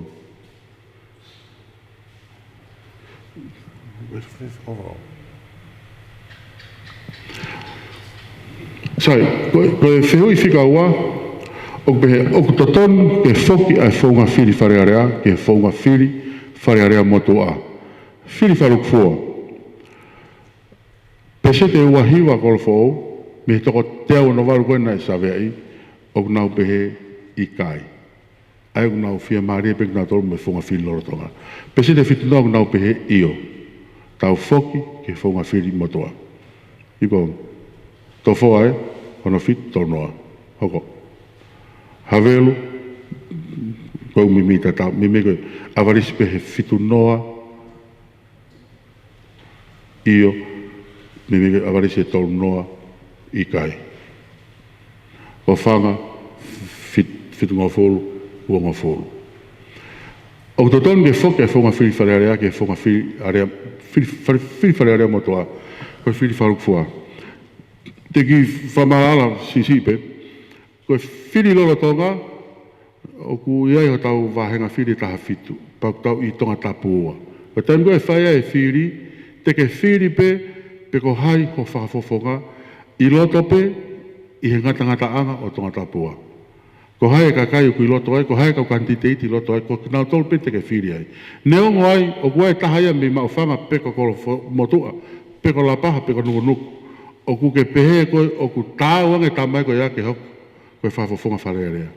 Ke lawai. E ngata pe ho whiri, i he ngata anga pe ko tonga tapua. Pa mui kau kantiteiti tonga tapua. Sai, o koe pono ngahi lerei, pa mohono ngahi ikai ke lerei. Ko lerei koe whiri lotonga, o kulawa e whafofonga ia ke te ngawe waofeang me wahenga. Mo kinihi koe nhango ki tau tolu. Pea nofo tawhataha e hono iwi ona ki hono wahenga pe. Hange u aspehe. Koe whiri whalukfua. Te heo koe whafofonga me ni toa ki hatafu. Ai ko whako whatongia koe whanua, he ke whai peia ki ho wahenga, ko pau ke whai tatau me niu toua ki hatafu. Ko tu e tainimi, ka pau e iahangai monu ia ko ma, e hua e whipeitonga tapua. Tu pēr tōrua mo ura ke nau sio mai pe. He koe wahenga, he koe tuu ia koe a sistemi e tainimi. Ko au, maatonga tapua pe. Koe whiri motua, ko au, ma tongan gatoa. Aia koe anga koe ai whakakaukau koe a ni koe ko ostamai he savea. Koe ni to lang na loto ki nau tolu ia ke tau whoki ke whiri motua. Ai koe hau pe fo i to hongo furu koe na tonga tapuni. O nau whawhawhunga i gatoa pe a tonga tapuni. Ke whakaluk fua. Mahino pe koe ni koe ke tui tatau ka koe ko ostamai he savea ai anga koe tuunga i taunga he whakaukau. Pe te ke tari, pe te utari, pe ikai ke utari, ka koe lau e asawea. Aia koe ngahi whamatala koe toa pe, mo hau ngahi tālanga, mo hau ngahi tālanoa whelawe, mo i ka venga koe ni, ngai mata whikai e mga tuunga e whakawai ai ngai talanoa. Pehe he kakai. Pese te whitunga furu o tonga tapuang nau pehe saiange whiri whaluk fua. Pese te petol ngā furu tau ai behe whiri ko he taimini. Hango la ne nei koe pehe no ngahi lelei e tamakoe, pa kute pe mo ngahi lelei e tamakoe. Kako yanga tu e wakai e wahenga e taimini. Ko e whiu ilo tolu pehe oktotonu te whiri e kakai ai paremia. Ko io mimi avaris pehe pese tolnoa, ko ikai mimi avaris pehe pese te fitnoa. Ko fo wa fita. Next. Tofoa ono fit tolnoa tol. Havelu mimi lahiange hiki hake o mimi varunga fulu. Ani ihia nau pehe tau foki ke funga whiri motoa ni ke whiri fōu. Lolotonga. Ko fitu e a whanga wal tol ta fitu. Pe koe tuu koe ni a tonga tapu ua. Nei whiunga mo toko tahawhi te au tol taha na ea o te kia e kau savea. O whakaha mai ho mo whakaukau. Ki he whehu i whika oroaki. Whehu i whika oroaki o ku ke pehe o whakapotopoto ke whai e tanuhala tolu ngea meriona i he tainimi pe koe kahau. Pe tolo i ka amuiange. Pehe he peseti e varutaha toki ai amui. Pehe he peseti e tahaono a he taimini. Hoko. Whiu i whikaua, o totonu ke whoke a whunga whiri wharearea ke whunga whiri wharearea motoa, pehe he peseti e ono fitu, io whoke ke whunga motoa. Pehe peseti tolua, saipe whunga lorotonga. Whiu i whikaua tolu, o totonu ke whiri kakai e paremia, peseti waru taha, koe io, peseti taha fitu, koe ikai. E hoi, koe ngai whiu koe ni, o kai ke han whelawe i mo e nea whio. Koe ngai whakataha kone te osia tu hange na uongo e pe, koe pe ni ihia, o pehe pe ia, koe toa mawhai. Pe koe whengain ke whakawhepake. Hala ke aha, whelalawe e whoi whiu tol koe ni. Koe ompe a whakaukau a kakai, whikau ak mo tau whunga whiri lorotonga. Koe whiri lorotonga, o koe ke kau e nea whio ana ia. I he tau whiri wharearea, o ngai wahenga whiri e tā fitu. Pea moe whiri e paremia. Osi omi he nea whio, ai mawhai koe ke tau political reform, na whai koe ni e aho i he ua whehongo fulu. Aia koe ngahi whehu i koe ni, o ku mahu inga aupito, ke whai hawakai ki he lau mo whakaukau e kakai. Ke ua nā whai peha whakaukau aku mo haku lau, pe talaia koe whakaukau. O hangai koe ngahi mitiani. O peo whakawhehu i ha toko taha fitu, toko tolu noa, pa talaia koe lau whalufuana e kakai ke he. Ko savea koe ni na e whapapau o ku wau e kau savea ke he api ko toa pe, ko haina e whenga maari e tahawhi te au tolta. Aia koe whiri koe he kakai e paremia, koe whiri he kakai e paremia. Koe whiri lorotonga, osi koe whiri koe toko taha fitu, o mahina toko taha fitu, pe nau hao rewa ki nau tolu, mahina me toko hiwa kau no pere o nau toko ua ono. E tala noa rewa e toko ua ono, pe ko hai e candidate paremia. Pea vouti pāloti pe toko wāno, ko hai ihe toko wāno e hoko koe paremia. Koe whiri lorotonga aia. Sai, ko hono lelei e whiri koe ia, o tau lava tau tolu ke awhalukfua e tau whalala, ki ho tau ngahi whafofonga, ke na o whai e whiri mo ki tau tolu. Ta tau pepe te ke loto ki ai, pe ta e loto ki ai ko osi.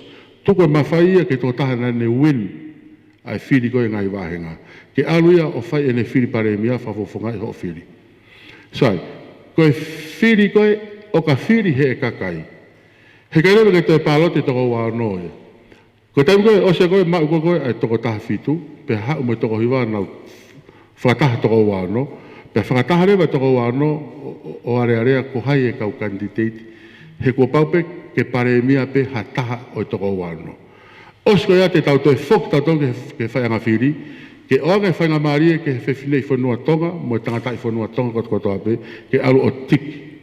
Ko hai e toko taha, i he toko wāno, o kune loto, mo wharala, ke hoko e take whanua. Hangi o te ki iofi ange, e anga ho mou lau.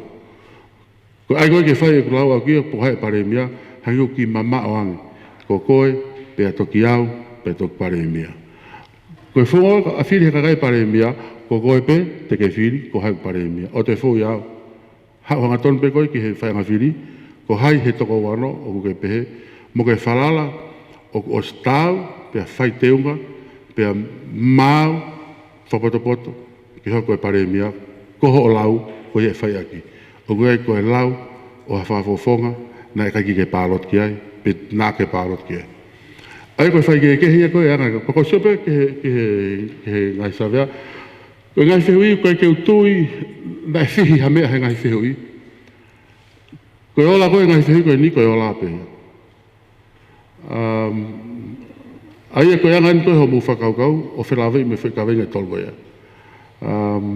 pa ko whamalot ko ko tuk time ke lava ke o te kau savea ke mai ho mu whakaukau ko pe taime ni whakakape po wanga whewhe anga ho mu lau i he mo mea koe ko sai mau pe ke wau tonu at kai ke ko sai ko ton tanga pau na alat ke ap ko to o staun me tau ka te to ki a ko no va ta pe ko no tu fa ka savea na tu fa te kai fomu pa mo fa fono mai ta la vare ke to sio ki he ke to nuange e sio ke hanga ho mo fa kau fa ru fua mai no pe ngai savea ngai peset ko ni ko ngai ihi o ke tatau na fa kau mo majority ka ko yo lai ko mea ko tu e taimini malo abito e o ko whango ke whai mota mamsa ke whai maika whai mo e koros piko he lua he kau pet ke avka hai a whai malo i peke a hawhiu na a whai ka tau mohi ali mui, to tani me mui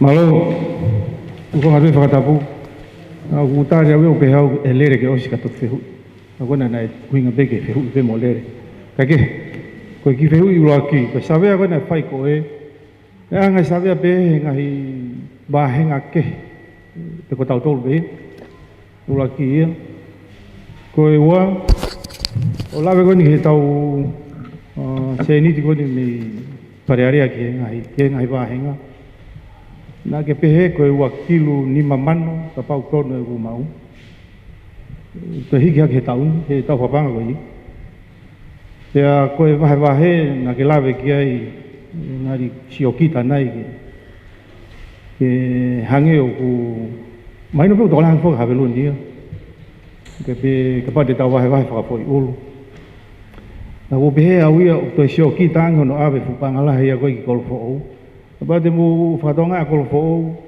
ko ngala ko fo ia ko ngai faringa au ngai farelot ngai apiak ko ki kakai ko fo ia na lawat mo hala fo u kai ki futola ia ka ko pehe au ia sai be ia ka pa ko yang ngai fa kau na lawa pe ke te fai ha ko ki sio pe ki ai ke fa lai la hima ki se ni ti ki havelun ka pau ko no hiki he wakilo ni mamano na te lawa peke te fai han te sio fai re ke foi ma ko ya ke te fai han to ki mo si angi e ko lawe be han ko lawe ka mo to fo mai no pe na ki ko si ko havelun ko to lai ta hai ka pau ko no ko mau fa tau ki fa mata la ko ki fehu ia ta o ki lawe pe ku te uia ni kaunga ki he pa na mo mea ki he ngong aneu he yo o felawe mo tau pati he uia e mea ku hanga we tau tol pa ko vi o ha ke pe au ke fai mo alawe ki ai ka pau ko pe he te ku hanga yo te hanga yo we me la papa ko han ki hala ki te ulo yang ngong ko ya no kong ki fa ngau ki ai te nau tu mai fok me pa kau te tau me ta fa ki ta hal ko ya pe tai mini fa fong ti ha me te mana ki ai pe to ti fa ko halo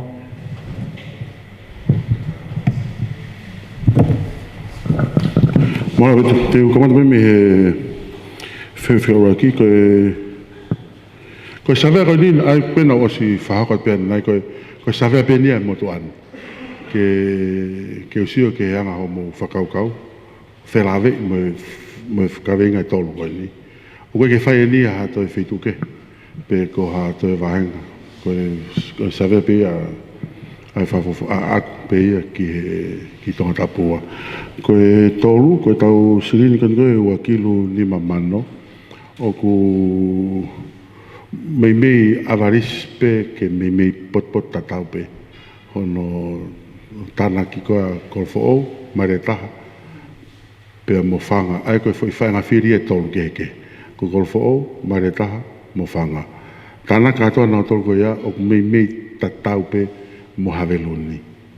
Ai aku mahino pe mo on pe e tolahi pe haveluni ia. Hage na o ko ngo fie maria nge pe hono vahe ua pe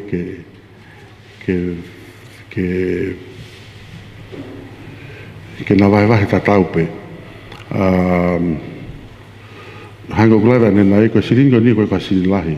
Sirin sisi apito e ke e o momos ke ai foi o no falukfua pe ko konga pe ki ka me ko mahino apit pe ka ta ko fa ni no to ku me ka ta he ngahi frataha ni ko ha o ke ave sirin ko fo ko hu ki farera ko havelun mahin ko ta me ngai fa ka ya ko ya o ko time ko te ho ko taki o ta taupe pe ko he whaiwhekau ki he potias, pe ko ha o pisope ki ha woti. E ai ni ihi te nau poupou, e ai ni ihi te nau whakawhepaki ki ho tataki. Ko pau ki ke tatau ki he mamoi matau. He ikai ki ke ria ki hata. Neongo o kui ai e ngahi nganga eho. Neongo o kui ai e ngahi whakakaukau ia whakawhoitoi. E te taki ko pau ke tatau ki he poupou mo tae poupou. E tanua na whakawhatongi ai ko ek minister pe ko ton bare mia. E pureanga Crispo hiva. Te ki ai angata mo ngahi monu ia na uma, mo ngahi mawhai lahi na uma. E ko ton bare mia. Ko fu mawhai lahi na uma. Te ki ai angata ke hau ke whakaukau se misika mon family. Havel, tonga tapua. Mea kotoa pe na whahoko, koe whakalukufua me niu tau ki hatafu. Te ega ngataha ke wafe mai ha monu ia mo ha koloa ki he kolokoin. Na toka kou peo tau tanu hala. Hirian koe a koa nau pure kata umea ngai tanu hala e whanua. Pea whai tōtu un ke ngai koloa e whanua. I hok ma whai ko ek minister ke tanu hala. Na ikai ke tanu ha fwoi hala taha velun. Na e viviri ange ngai whitu ke. Na o whenga peke whai tatau ki hapai, wa pe maniwa. Koe project tanu hala, ai pure anga, ai ko wawai koe nei koe ki he 5 miliona koe pachet tanu hala koe pure anga. Ai koe mawhaia o i he minister, mo kau ngau koe e moi, ko hono whakahingoa koe hae hala e tanu, koe hae hala e riaki. Na te keke hala havelun i ngahi fwoi tau e whakoni nai tanu. Koe tau e hongo whamumingo ni koe nau. Ai pe ngai hala tanu, mako hala hongo fulu, tahaua. Ti pen me he lahe ngau whaipa mo kilomita ko tanu. Koe fwoi tau whaos koe pa whairi riu pure ngau, tau ko osi. Na osi maa, na hiki hake pati tanu hala me 5 miliona, o hongo fulu miliona. Pe na hiki hake lewa mau ngai hala nai tanu, na osi teu e fwoi hala tolungo fulu, tolungo ke tanu. Mau ko toa ngau e procurement o au ki wike ko koe na whairi riu pure anga. Teu weke award koe a ngahi projecti, a ngahi ngau weke ni iko na nau mau e ngahi piti koe hala tolnoa. Mo whairi riu pure anga. Ko ne mema be minister fo kaniseri katoa o hala tolnoa koe ia. O ave, a hongo fulu miliona pachet tanu hala koe ia, tanu katoa ka tonga tapongo fulu. Eua. O ko toibe o mahino apito ai whainga tataki o to ton ke mau e hataki o hawhanua. Sai, ka pau na osi saini u contract he kei tue lawa ia kanseri, osi saini. Ko te ue ke saini koe u contract i mo ka contract tana na mai fwoi hala tolungo fulgo ni mo liriu pe whetongi rewa. I he taim tatau na lahi apito a ngahi ngawe na os whakatoka he motuan i he whakawhatongia. Pe ko ia en ko ko roto nga whakas osko ni he pako wha maloko hi ko pura nga tonga ko hono whaka osiat e ngai ngāwe ko tō pēna e so ato. Ko tan, ko langa ko ngai whare a whana os mau kātō pēia. Ko langa ko ni ngai whare ako ko na e urutonga lera ko hetani me os mau kātō mga mea ko ia. Mau katoa au ki he ngai mea ngau ne hau misi aina, au ki he ngai whosoa, au ki he ngai project lalai ko os ne os whakatoka o mau. Ai kon whaka osiat ko ni. Nai e tanu hala, mahalo koe ua wal miliona, ai World Bank. Nā mau teu i mai he foi tau e ua, o mau mai koe nipa. Nā mau osanga whai ngoi ngoa, ai ngai hala ke tanu. Ai o kuhau katu ki ai ngā koe ne purang koe ni, nā mau e whamatala motoan, nā e whenga, ai purang koe ni, ke liliu. Ai ngai hala nama o se whanofnofo. Pena behele mai World Bank, ka pau e liliu, te tau te whoka scope for ome mua. Ai e te tau e ua ia hono te whai u feasibility koe me u savea me u whamapop koe a patok tanu. Ai e tok tanu o sta e ua me tau tolme hen. Ai koe mele me whai ko hono, koe hoko atu ai whai u hala koe ni, mimi of mahalo ke ua walu miliona tonga. Tawha? Koe amanai. Sai koe hala koe ni, koe sia whaluk fua. Koe hala koe alu koe me utulau ki fua motu. Koe foi hala ia ke ne tufa mahi hifo alu mana wakapuna. Ke tau ngai whalalaka pa me fok me mana wakapuna. Alu kato me fui whanua koe. Te meni u wha hold up tato he u putu me mea hala tau whahau. Ai e whenga mari lewa ke lere kakai he hala koe. Pea koe toi hala ngou e pe. O ngou e pe kakai me utulau tau fua motu. Ai a koe anga ia e wakai e motu an. Koe hala ia ke tanu. Sai, osi koe ni. Nau te whoki ki wawao. Koe whae me hapai ko tamai me niua. Hala ke hau konga wawao. Nau laka toi project ki wawao. Koe taim koe nau whakarere koe tourism. Koe mau potnga wen ko purpaken kui hen. Koe tau destination i tongani ko wawao. Koe tau product i tourism ko wawao. Pena ave katoa lewa tonga koe u kilomita koe nai toi koe he project ki. Ave katoa ki wawao. Fie mau ke tau upgrade wawa koe foi ki ia ko hono hiki hake aki e tau tunga whatak mamatahe whonuan ko wawa. Te tau ai tongan wika kai hawe. Wika kai hawe kenu hombe kai wawa. Koe kau business ibu ko mai ngai whakatafa business whai tongani. Tonga kau whalawe ewa wawa. Whale watching whonu hake bea wawa me siulai au ki atopa. Nā mau ngā ue lahi ke he whale watching industry whalele ko ia lere ko olungu. Au pe me ngai whakameli na hua tuka whakameli mana e tahawalu pina e fia. So koe waka taunina hika ko hongo full. Koe taunina te tonu ke tau mai waka tau ta e taun. Fui waka peua na tau mai tauni pa kansel ka toi futo e ngai ko hiko e mak whaauha. Ki mui e mak whaauha. Ka koe toka teu koe mo langa whonua na e whai. Na e langa palakalaka o lunga. Na o whaamu ke ose pure angai tau ka hauko liunga ua hiki hake o whakameli o whanga full. Me me ni mga full. Ai e avarisia koe me me koe whakameli e taha he wike koto ape. Koe fwe wike whike ni maua. Aia ka pauna e hokat ka pauna e kai, ai ngai mak whaua koe ni e hokat, ai langa koe e tau. Ai koe whewaka meli. Pa koe uwaka koe ni koe lahi tahe koe odu wawa. Neo koe ke lawa wakai a hu ki tau langa. O ku tufa pe kakai e tu ahe whanki waka iki, o toki, o hifki nei af. O ku kei hau pe u cruise line e se ki wawa. Ai ko wawa o ko fitu ke fai ai lang. Ai ko no ave le vai tanu hala kon ko e pek ba mau e piti he mainan ko mana ka o ka. Ai ko fa so mate ngai project la lahi. Ko ne la lahi ngai project ki ko lahi ngai time ke fai ngau ke ai. Ai ko me ke tau e fa tau e nima. Pa to fai ngai ko ni pa no to le. Ai ko ngai ko o fa ko tu be to ko ki tano ko vai ko na fa wa tu. Ke mahino apito ai mea o he whakaukau i he ngā eanga o e tufa o ngahi monu ia pea moe mawhai pea moe whanofo o eanga o e tau ngā ue hi e whonuan pea moe ni whaluk fua. Ko e tolu pe whelawe pea moe pāti ko e fufu i tānoa e ni e loloa.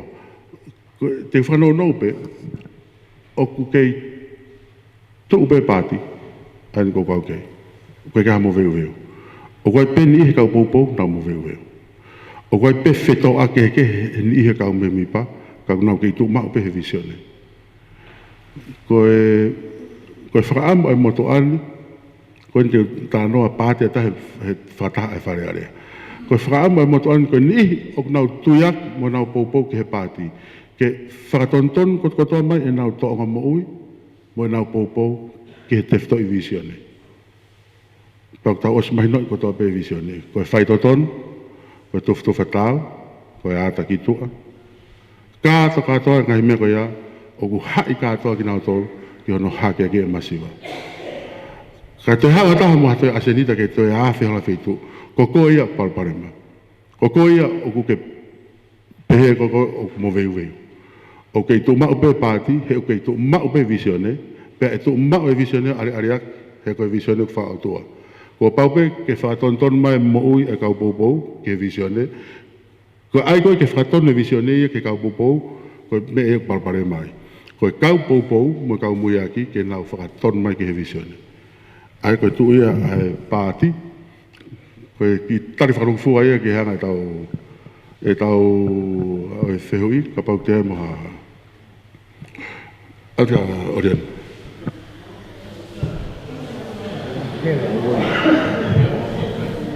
Wow, wait. Kore peke hu whangai watapu, koe ki whehui penia e pauwhonga. Koe ngā koe ngahi wahe koe na ke whai koe osi koe ni e mea. Omi he whare area kia te koe. Pake omi mea ki he kolo. Oku wheunga pe ho wahe au. Ho loto au pitau ki ai. Sai au pitu. Heu ke ilo e koe, mei tofoa ki kolofou. He aho mei sanuari ki tisema. Koe ki mea pe taha o koutoka ngau ki ai. Koe na kua ho sigeritari. Koe tau ki seni tina e ton ke mu hau koe ni. Kua simao maho sigeritari. Koe tau ki whamatala paanga e ki he ki seni na tau whamore i fwoi waha taimi. Nei o mai e ao fiha. Ke ao mea. Pea mohono whakaikiki o whamore koe ia. Na atoe hange koe tau e whai balahe gurea. Ka tau te whoki ki mua. Koe mea koe kutoangi ai e whauwhonga, koe angai ni hono malu i he kokoe, o ku omai gai e se niti ai koloa. Pea moe wahenga. Pea kokoe o ku ke hentolo ka nau tolu, pea ko nau tolu nau whaonga i. Koe whono moe whataha koe ai ko sirio, koe mea ia ai whotu ngā ue. Mau whotu at ai e.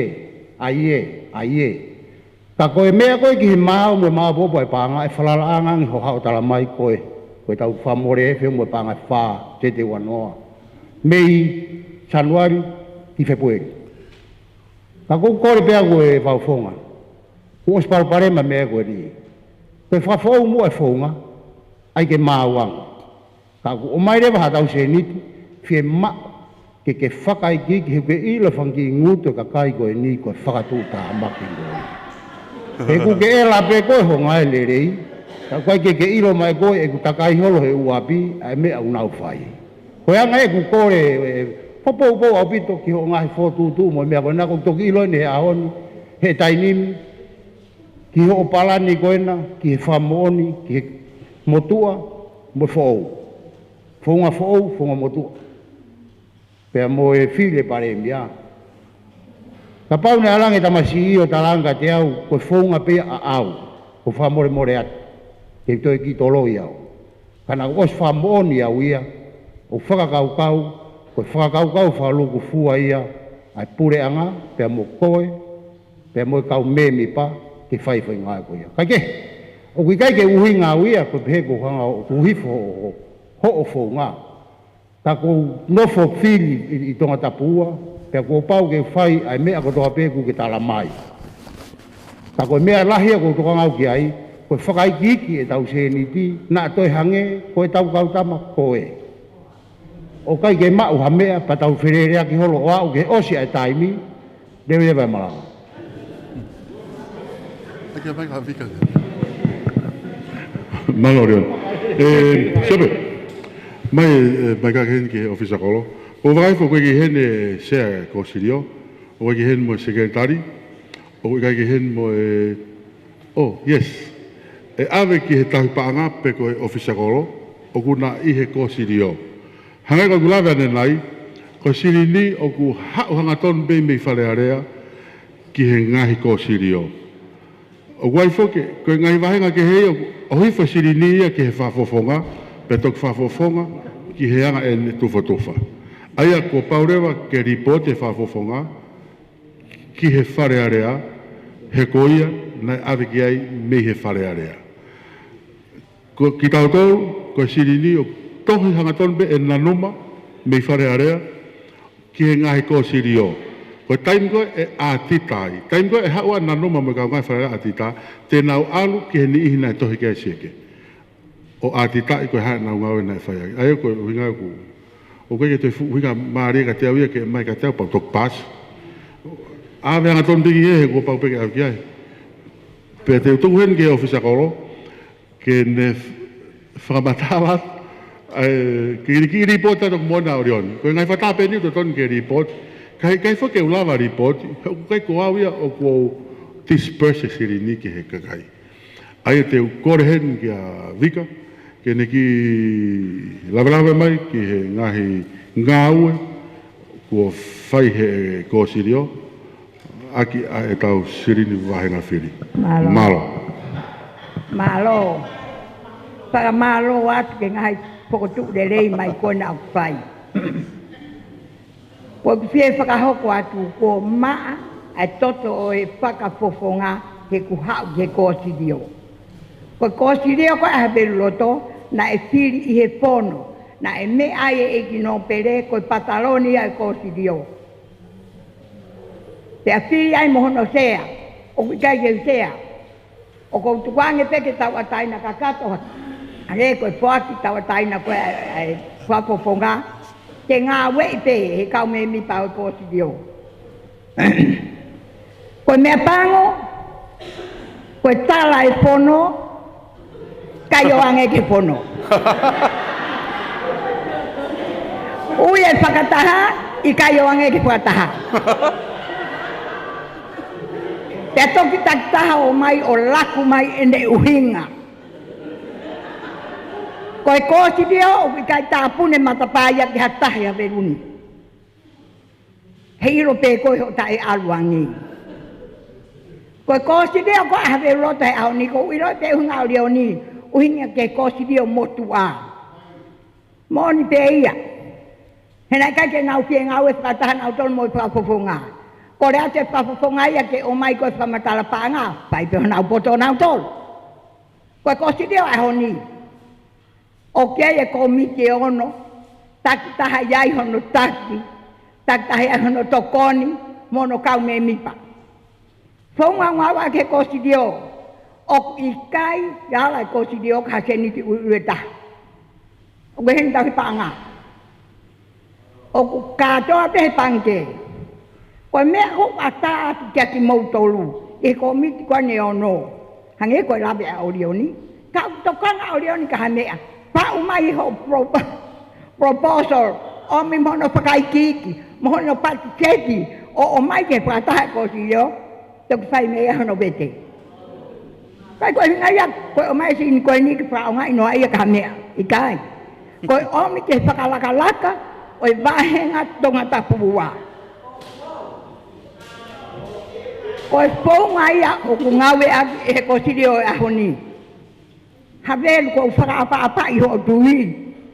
Ia ko whakaapa i ngahi rea o mai. Ka ko hange o pehe ko mea ai whakapoponga i kai. Ko whakapoponga o ku pure ke sirini me whare area. Ka ko ne omi ke kōsirio e nā whai hanu wahe. O wahe tau. Ko hape hakore aha poroka. Pe ko haki i kalapu kawatonga. Pe ko haki i whaianga whaikawa. Ko mite a kakai pepine. O kia i pe taki, o i ko mite ko toa pe. Whakafou mai, ave, talanoa i he kōsirio. Ka pau o ngari whakapoto more rei, pe a e whai. Pe a ka pau e o mai o kui kai, o mausia pe o kui kai.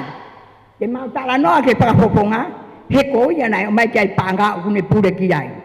Fa malo ka pa pofonga o ne o me panga ke ko si dio ki sa ke tau ngau.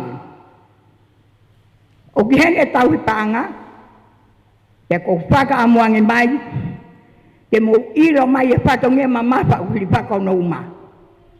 Koe tahi paanga koe ni o risiti, teni te nima, teni te hongo pulu, alu katoa whamatala paanga. O kei a tita, ai ko si dewa e honi, ko te vita mau kai te whehu ia.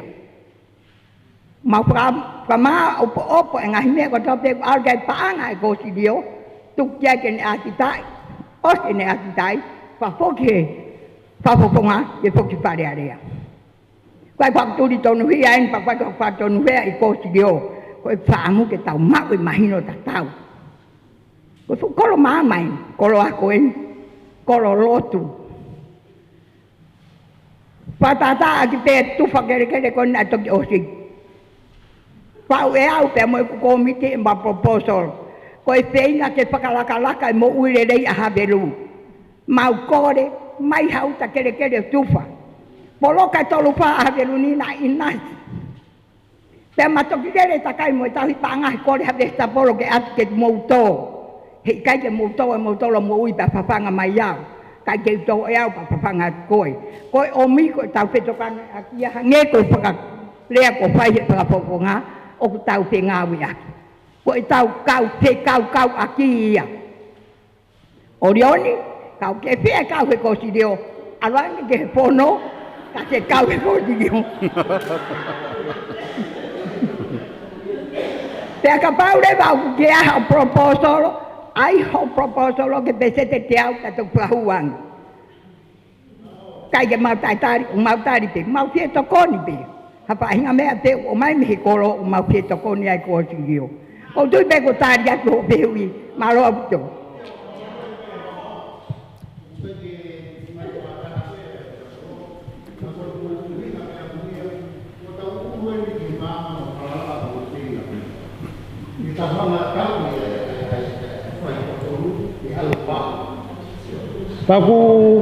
Pang pepe whakau. Kapang tau pe koe kolo ako e ni. Kai whai ngutu i mai pe e whamatala panga.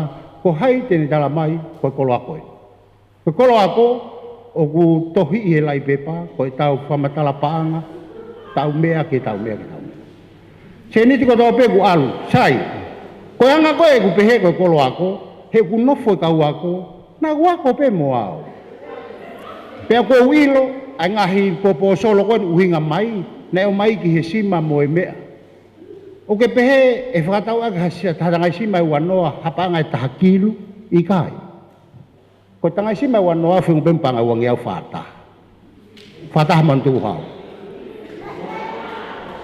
Ko kuhinga pehe ke ki whama popo mai pe mo ngā ue ke ngā unu whata mo e taimi he ngari lerea e tau kosirio ngari lerea e tau whapofonga. Ta ngari ai koe koloa koen. He ku taktahatu mo nilai pe pahiki koe whakamoon. Lewe malanga. Malo, whamanga o rion kon whamanak mai. Ai koe kosirio, o koe ai pe ni i pau, ka pahe ke nā watu, pea tuwha whamatala pāngā ke hau ke ni i koe ya. Ko uhia ke re tare, asi e mau koe na o rioni. Malo, koe Toi hataha koe hane tānaki mo ha mea au tawang ki ai. Pea whakahoko mai, he ku hange ki i maurolo e tau whakataha. Let's see what time is it. Koe ni ke aleni ki hawhi hongo fulu. Te tukoe pēha minite e hongo fulu, ko hiwa wanoa en. Minite hongo fulu, ko hiwa tau noa tau tuku, ka tau tak whoki atu ki ono ngai whamiri. Whina. Kon wha mole te kau hao atu. Taluel kamata e whakataha. Whalea lea kon ai whafofonga mo e ku lele mui he whakataha kotoa. Ko tangutu pe, maalu mo ngalu afi. Kai teha whakataha e alo tu o lea ai. Ko pehe ko whakataha whakaosien. Ko poloka au he poloka nima, kana e whai e ki mea whakasiasi pe au tō muia tō tuku mai. Ka ko i he paini tu uape. Pe ko pehe ke tu uahe ko ngalu tukue ai whakataha o i pooni. Ke o atua whakafofonga hoku le o, pa mhoku loto, whakakatoa ai mhoku whamiri, mhoku mo konga hok feitu o ka pau maututa. E whakafofonga o ku kake hak fehu i aku. O kake iai he kake tāla au i ha mea ta. O ku o atu ai whalala ka kato ki a te koe ko e ku whakafofonga he na ku tiki ia ko hingoa i he ku whalala ki he mea kotoa pe. Pea ko tangutu i api i he taimi lele o wharearea ko ku hoa makehe o whanongo ki wharearea. O ko peti ia pea toe pe ke puna o tolongi e kulete o i he taimi o ko whanongo atu ai ki ho leo i loto wharearea. O ku i kai ke toe afe, o ku i kai ke toe tangutu i he taimi o ku ke mate aki ai ai totonu pa moe mooni i hono o atu ki he pureanga koe ni. Talu e ku whanongo i he ngahi whakatahaanga mo e tuu hake hani ihi ko uhi pe o ku hange koe lau ai mo tua pa mei e wa. O ku o mai mau pe ai loto ia koe ni koe o ku tau fehi a o mua mai i he mea o totonu kene lea mai aki. Katoa i he ngahi poloka koni o mau lele holo ai ko tangutua whanongo pa ko toki taimi e nia ke ulea ai. O ko whaka apa lahi ki he ngahi ngawe osi kia lelenga ko ke whai i loto whalearea pea ko salute atu ki a te koe i ho hoko ko ha whakafofonga lelei ma ki mau tolu tonga tapu ua. Tukuange ai ngahi loto, tukuange ai ngahi wahe mo ngahi mea kotoa pe. Ka ke tuu ko o mate aki ai totonu pea moe mooni. Peke o mau whanongo pe he whalearea o mau ilo i ai ngahi mea hoko. O kui kai ke mau vare tapu moe whakatahaanga. Neongo ai kai ke sai e mau ako ka aku mau ilo pe ai taimi o ku nau lea mai ai pea moe ngahi loto o kui kai ke whiunga.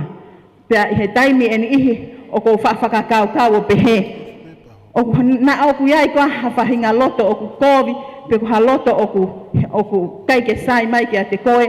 Pea koe taimi ko o nau nofo mai ai ke nau lea ki a te koe o ku hange ko o ku toi ke tolongi e ku le te oki tua. Pea koe ai o ko ilo i ko ilo pe ai mawhatuki e kainga havelu, kainga tonga, pea ko fia hono hulu e mea koe ni, ko hi he ko whaka ofa i au he tau kau whakafofonga, he taimi o ku pāloti ai ha mea o ki kai peke nau ikuna, he nau toko lahi pe. Ka kapau o ku ongo atu hoku leo pe o ku mea mai, ai wharea lea i mea koe ni, tuku mua ke a o atu e ni. Ko mau mei fuluta makia i he whonua i ho mou mioi ai mea koe ni ko mou toi mai i he perepeniki i he COVID i tahahiwa. I he ngahi mea lahi o kulawa ke mau mea. Pea i he pehe ko tuu mei hoku api o huki tua hange ko lawe a whakamufofonga o kumi hamo ui ko hi ke oa te fuluta makia koe masiva. Ko hi hange koe lawe ke tanu halafu lau tolu ngeau miliona koe ni. Ka pau e tuku atu ia. Fele ai whakaofa, fele ai fie kaia, fele ai masive siva. Ko tuo huki tua alo lele ki kentini i he api lau tohi. Ko ilo i lele neongo na kuako pe. Pe neong na tonga high school. Kana e kai neu lahang tain hola he ako. Ka kulea aki ai hola e tonga hai. O kuiai hono atamai. Ko alo tangutu he vei hala o whakatau e ki store, e ki kentini pia kou pole ai. Ko hike oa te ufuluta makia, i he ngahi mea koni o ku tanu aki ki tau tolu, whonua e he tau taki mo pureanga, ai whai mea koni, tapu mo kumau tolu. Ka kou pehe, i he ku tangutu he api ako, o ku iai e kau leka, o ku nau hau, mo e nau fie ka ia, nau ampo sio mai. Sio mai peu, pou mahi noi. O kui kai ke iai se a seniti ai mātua ke oange ke whakatau. Ko tufa mea kai koe te tokanga pe mau hak tupu. Ko au ke pot ngai mo ui, ke o mai o ki lai seni pisnisi, ka he whai ngofua e ku tangutu. Taimini, nau huki tu a ahi. A ahi kentini kotoa. Koe mea kop nau tala mai kia te mau tolu, kau tangutu hewe e hala. Ke ai mau ke whasisi, ai whakapaku e keke, whakasisi e whakapaku e sōsisi, me hawhai ngahi mea keke, o nga mea. Kai osko ia, koe tairi kon koe, ku te awa tai ko nau ngahi api, o ku nau kai whakapaku moa, o nau kai whakapaku keke, mo ngahi mea keke. Koe ai o ko pehe I he kulea he aho ni e whakafofonga ke whakaau atu mua. Tukua nge tanu hala o mai e seniti o ke lahi ai whia mau viviri I he ngahi api. O ku kore whakamole mole heni o ka pau o ki ai ngahi lea o ku kai ke sa ia mai hataha pe o ku kai ke whia maria ke ai hataha. Ka o ko lea pe he ko hi I he o ku loto o tau atai na ka mo e ku whakaamu ke whakaau he whakafofonga ai ngahi mea ko e ni. O koe e tai mlahi ne I whare mahaki o ko ke tauanga a ko hoki te hina na tohi mate aneu. Talu hono ave hok te hina ki whare mahaki o ke lue peo lava lue ke he feitu o whia lue ki ai. Ha, kai ke pehe kou tu hifo e ngau e whare mahaki. Ka koe mea ni na ku whanongo pe me iai o au ke malo lo hok te hina. O ku I kai ke na umao ha mea ngau e whiunga. Ko hi ke lava whakahoko aki a ngau e ke mo ui hok te hina. Ka pauna I kai e koviti e lava whakafolau. Kana e au o malo lo ko pehe. Le mi au ngā nge tan am seni tan hala o mai o whakakakato ngahi mea ngau e a whare mahaki o ku I kai ke kakato. Ka lava whakamu he mahu inga nge mo ui he fo I maka. Te ai mate hata haya he ha fo I le ha fo I luo. Ka te tau lava o ngau e whakataha ko hi ke mo ui koe mea ia o mahu inga. Ko o whalahi atu whakafofonga. O whalahi atu he ofisa kolo. Ko pole ho tau nopele, ko he nopele ofa ia te tau tolu. Na aku, ilo I ene alu lue lalo me he api ki he api, lue lalo me he api ki he api, ko ne whakapapau I o kuiai haki I vesta polo, ko haki I mea, ke mo uia ia whamiri ko ia. Ko e kaka ia o tau whie mau, ke nau hifo mei o lunga, o tatau mo ki tau tolu, ke nau o ngoi ho tau masiva, pe lava tufa o vahe tatau e mea ko toa pe. O whalahiat mo tala monu ke teu ngau e tō whalelea koe ni pepe ki lea malo. Malo, te hataha ke whamapok mai ke whasuas mai, ngai whiu, Paul, au mui.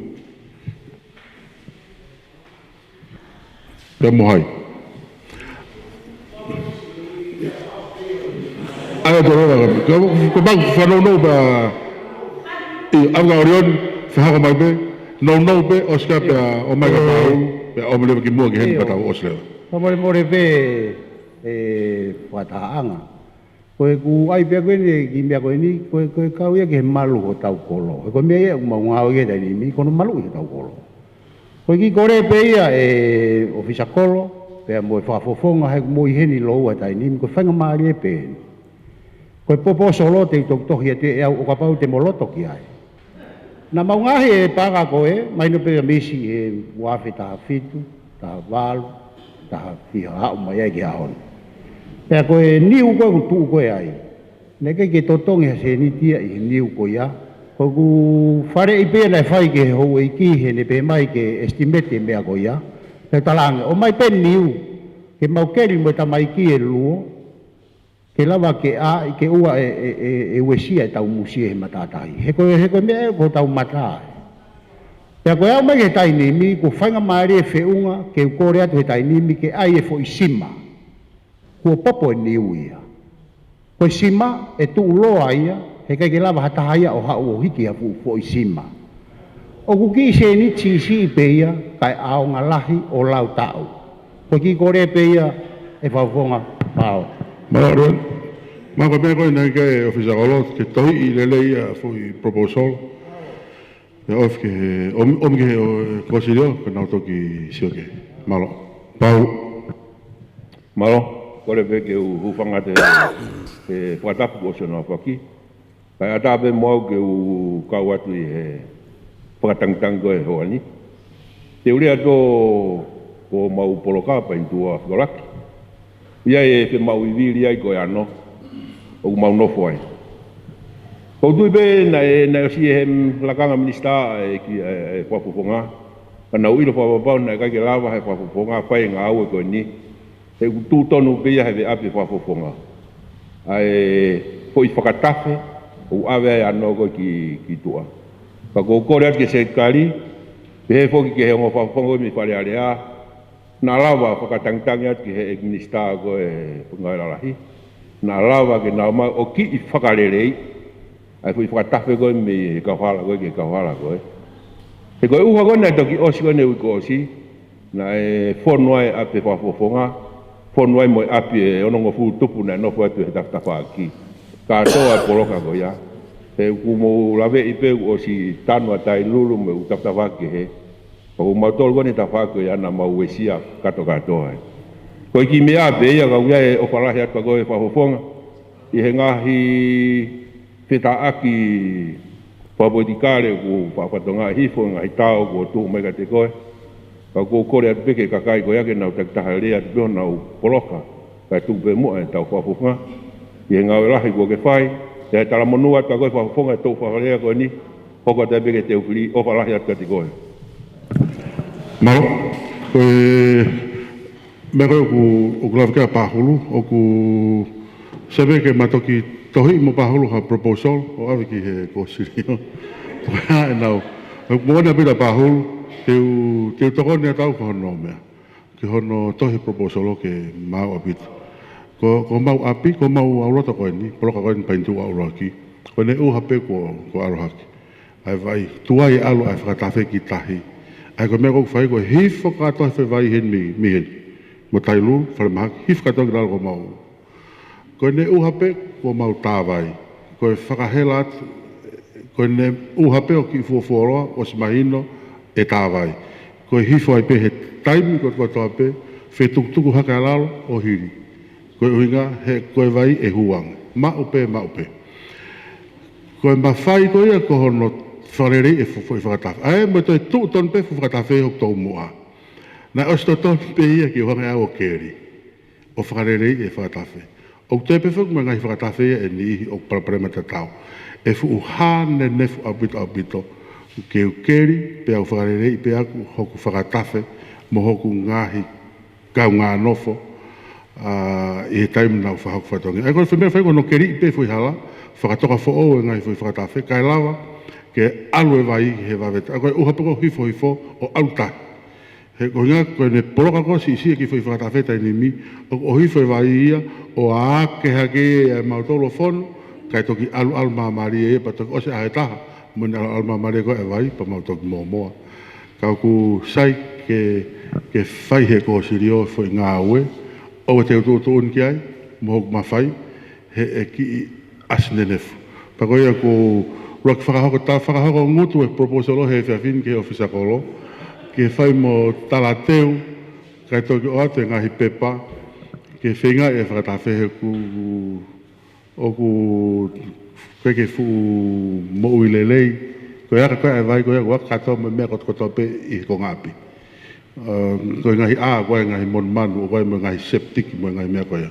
Aka toko runga tui fio o mau nofo moia. Koe maa lope ne kei hao te keke aha mahak whakau, te mau to whangai. Koe whainga marin, koe whakaosi, koe minite taha. Ona te auha minite taha ka tau, pe whai mo ke lawa korunga, tube o te tangu ani mo taim. Tube ka hanga te me whai taha, e asma mui. Tube me iai. Tuai. He foto. Te tau whai o smini taha, e mai no iyo. Whatapu atu ke he tangata ik whai whekau, ofisa kolo, pehe kia te ko e sea e o e whataha pōni, pehe ke he o ngō whafofonga koe me whare alea. Pea ke tautol katoa. Ko tu pea ko whamalo. He whaau ke mau piko ia, he mo whamalanga mai me whare alea, pea pehe, pea ko hau he reti o, ai rea ai tangata ik paremia. Tanu hala ko loto ini oi kakai toko lahi. Orioni, koe uhi ngaia o whaiai fo isavea koe, ke foki e tau whakafofonga ki whare alea, moe fu peseti ai ko nau talatu o kuloi ai paremia. Koe peseti lahi taha toloi ai tanu e hala. Taiha, ulaki pakai e whare mahaki, he where a fo i akau waige mao, o kuloi e pesete hiva kona o kutala o kakato foi akau ko os famoni e au o kuloi fere a foi akau o kai ke ma o kapa e ke kau suka ma toto balunga fere o mai e tolu miliona ulak fa ai e fale mahaki ko ulaki he ko mo uia e kakai totongi tuku hau pe osiko ia Te toki hoka te tanhala ia ka le ke mau mate ka tok fai tanhala ke tok tangata koe. Koia o se mena. Koia ai e whawhafonga. Pesete te au ai whonga kone o ke whai. Ko o mea atu koe whare alea. Ai e tau peseti, tonga tapuhua, koe loto koto ai na kakai, pe talange pi e ma, oua na ato e talamai koe loto kakai ke whai tanhala, he o kuloi koia pe malo.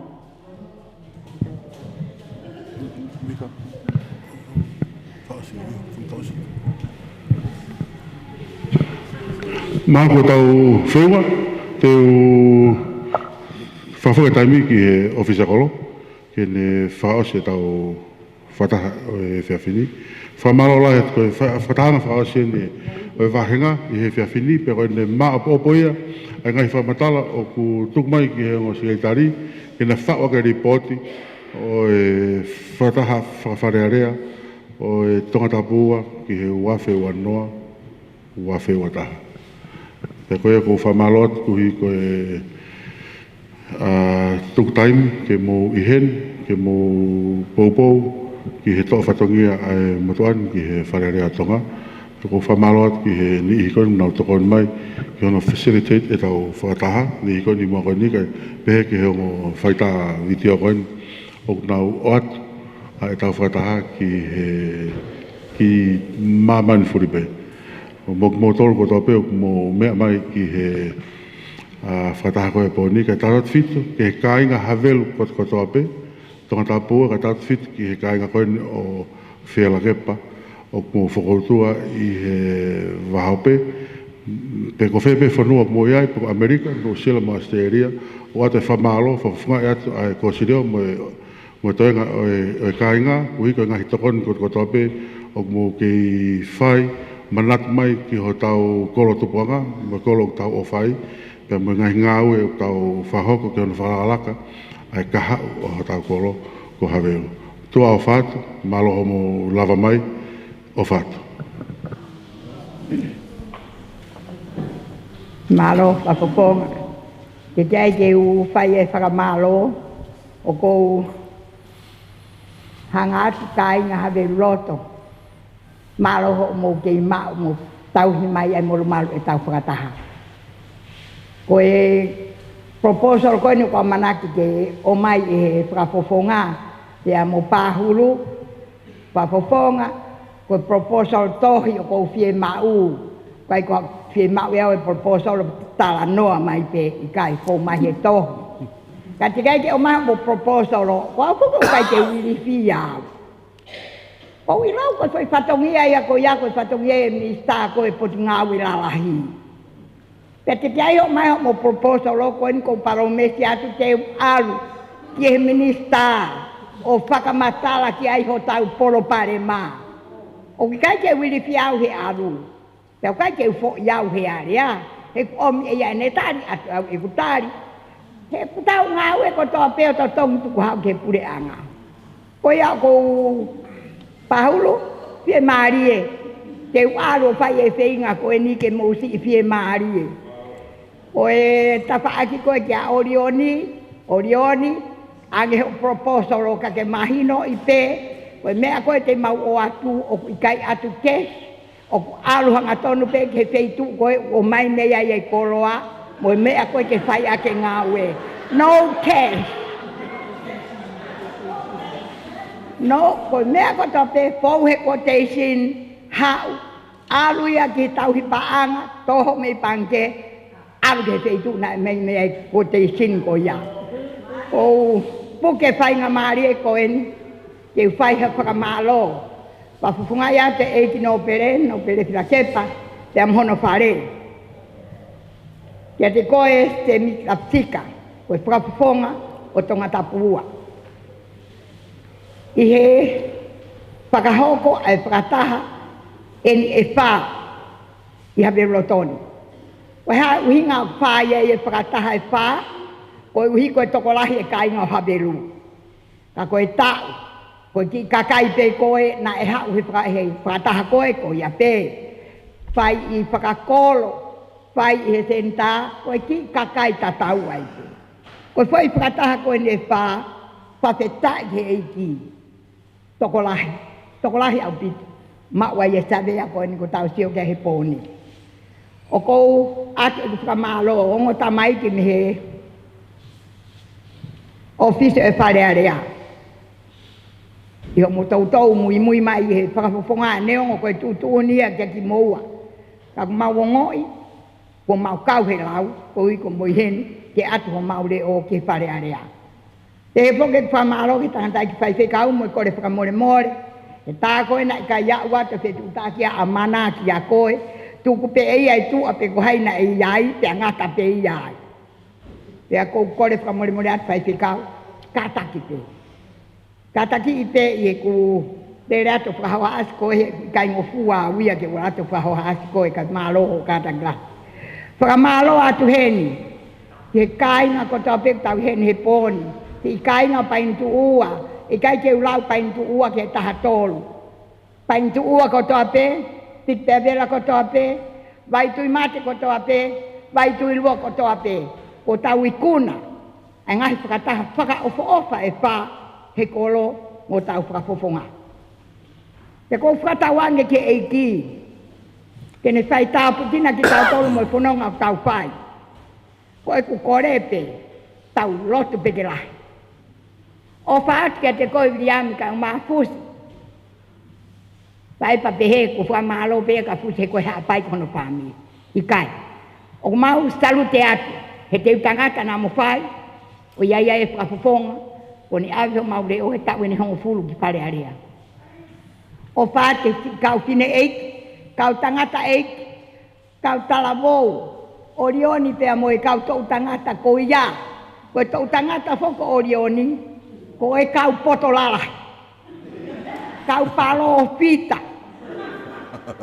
Pe au pehe ko ke lau e taha. Au kai au ngai palo o pita e hono kolo. Tau peia ko au o kuma fetu o tua i.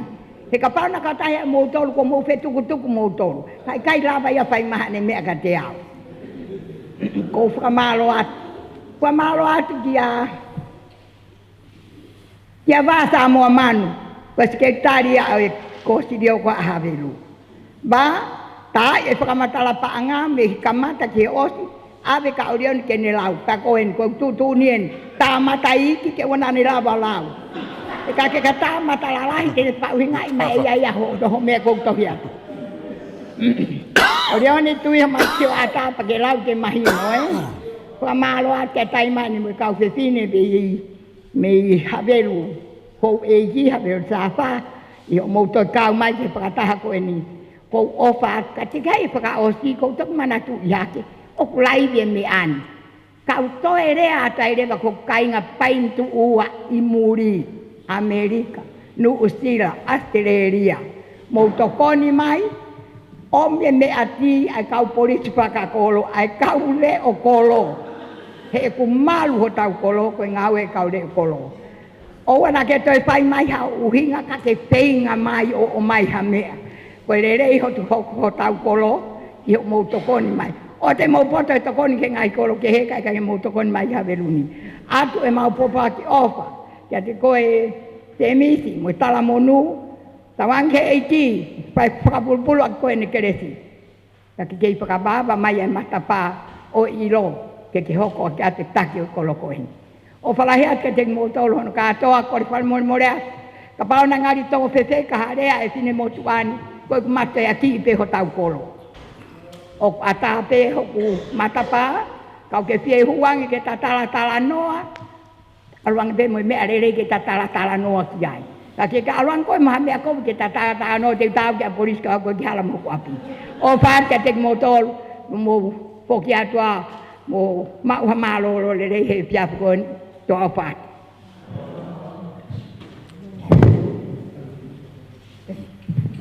Pa more, o ngā loia iau ke kore pai pekau ke whakaosi e tau wheo ianga. Ka taki Samson Bulu hala whakaosi mai e tau whataha.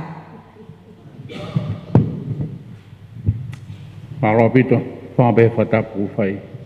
Ka more ate whawhonga te bea wia wharen mo e apini. Māloa pito. Mea mai, whakakato, katongia koe ni heni.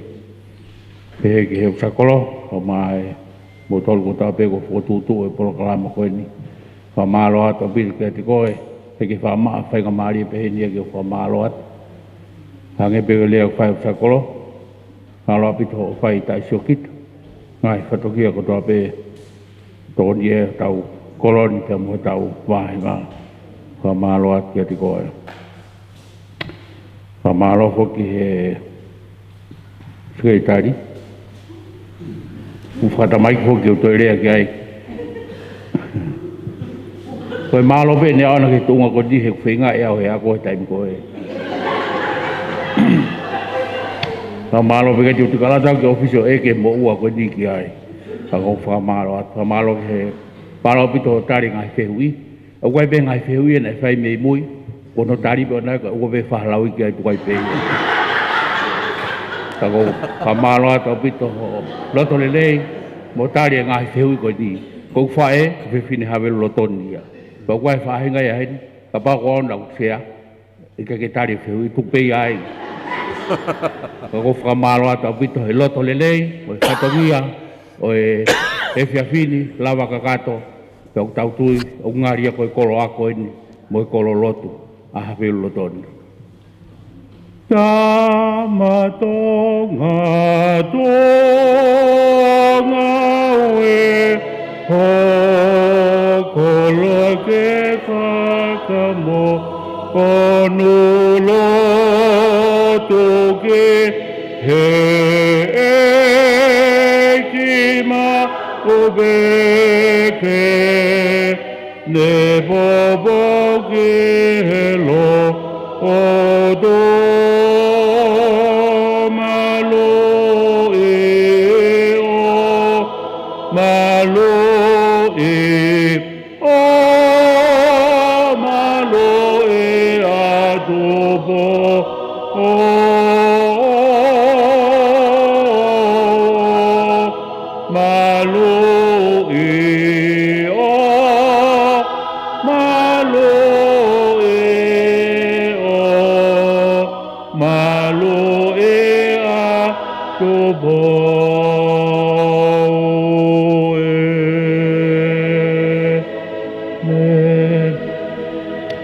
Toa mafi mau whawhetai atu i he whiawhi koe ni.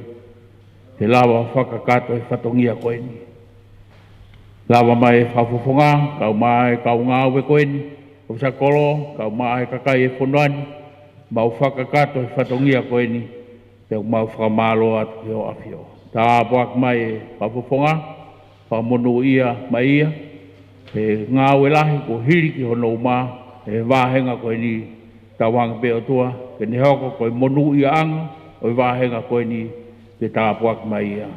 Ka pehe ka te mau tolu ko toa pe, whafoki hao ki mau tolu, mana tua e hawa iki, e kino pere, kau maahe kau ofisa koro, kau take ngahi koro, nau kau he wāhenga koe ni, kau mamahi whanua, wa tāpuak mai e a whiona. Pōni hono alunga, au māroro whafoho mauiwi, tewe ngahi whatongia wanga mai mea pongpongina. Grace o tau eki o Sisu Christ, o whalaha atua ko tamai, whia me lau maari maoni oni, te te tau tolu ko tau pe i o ta ngata. Amen.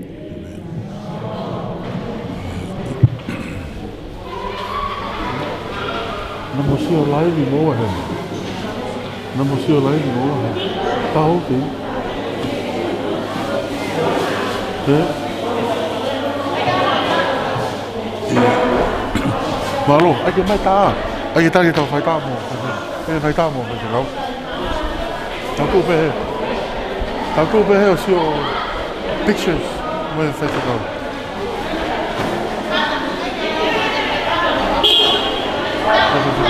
Koki te mai.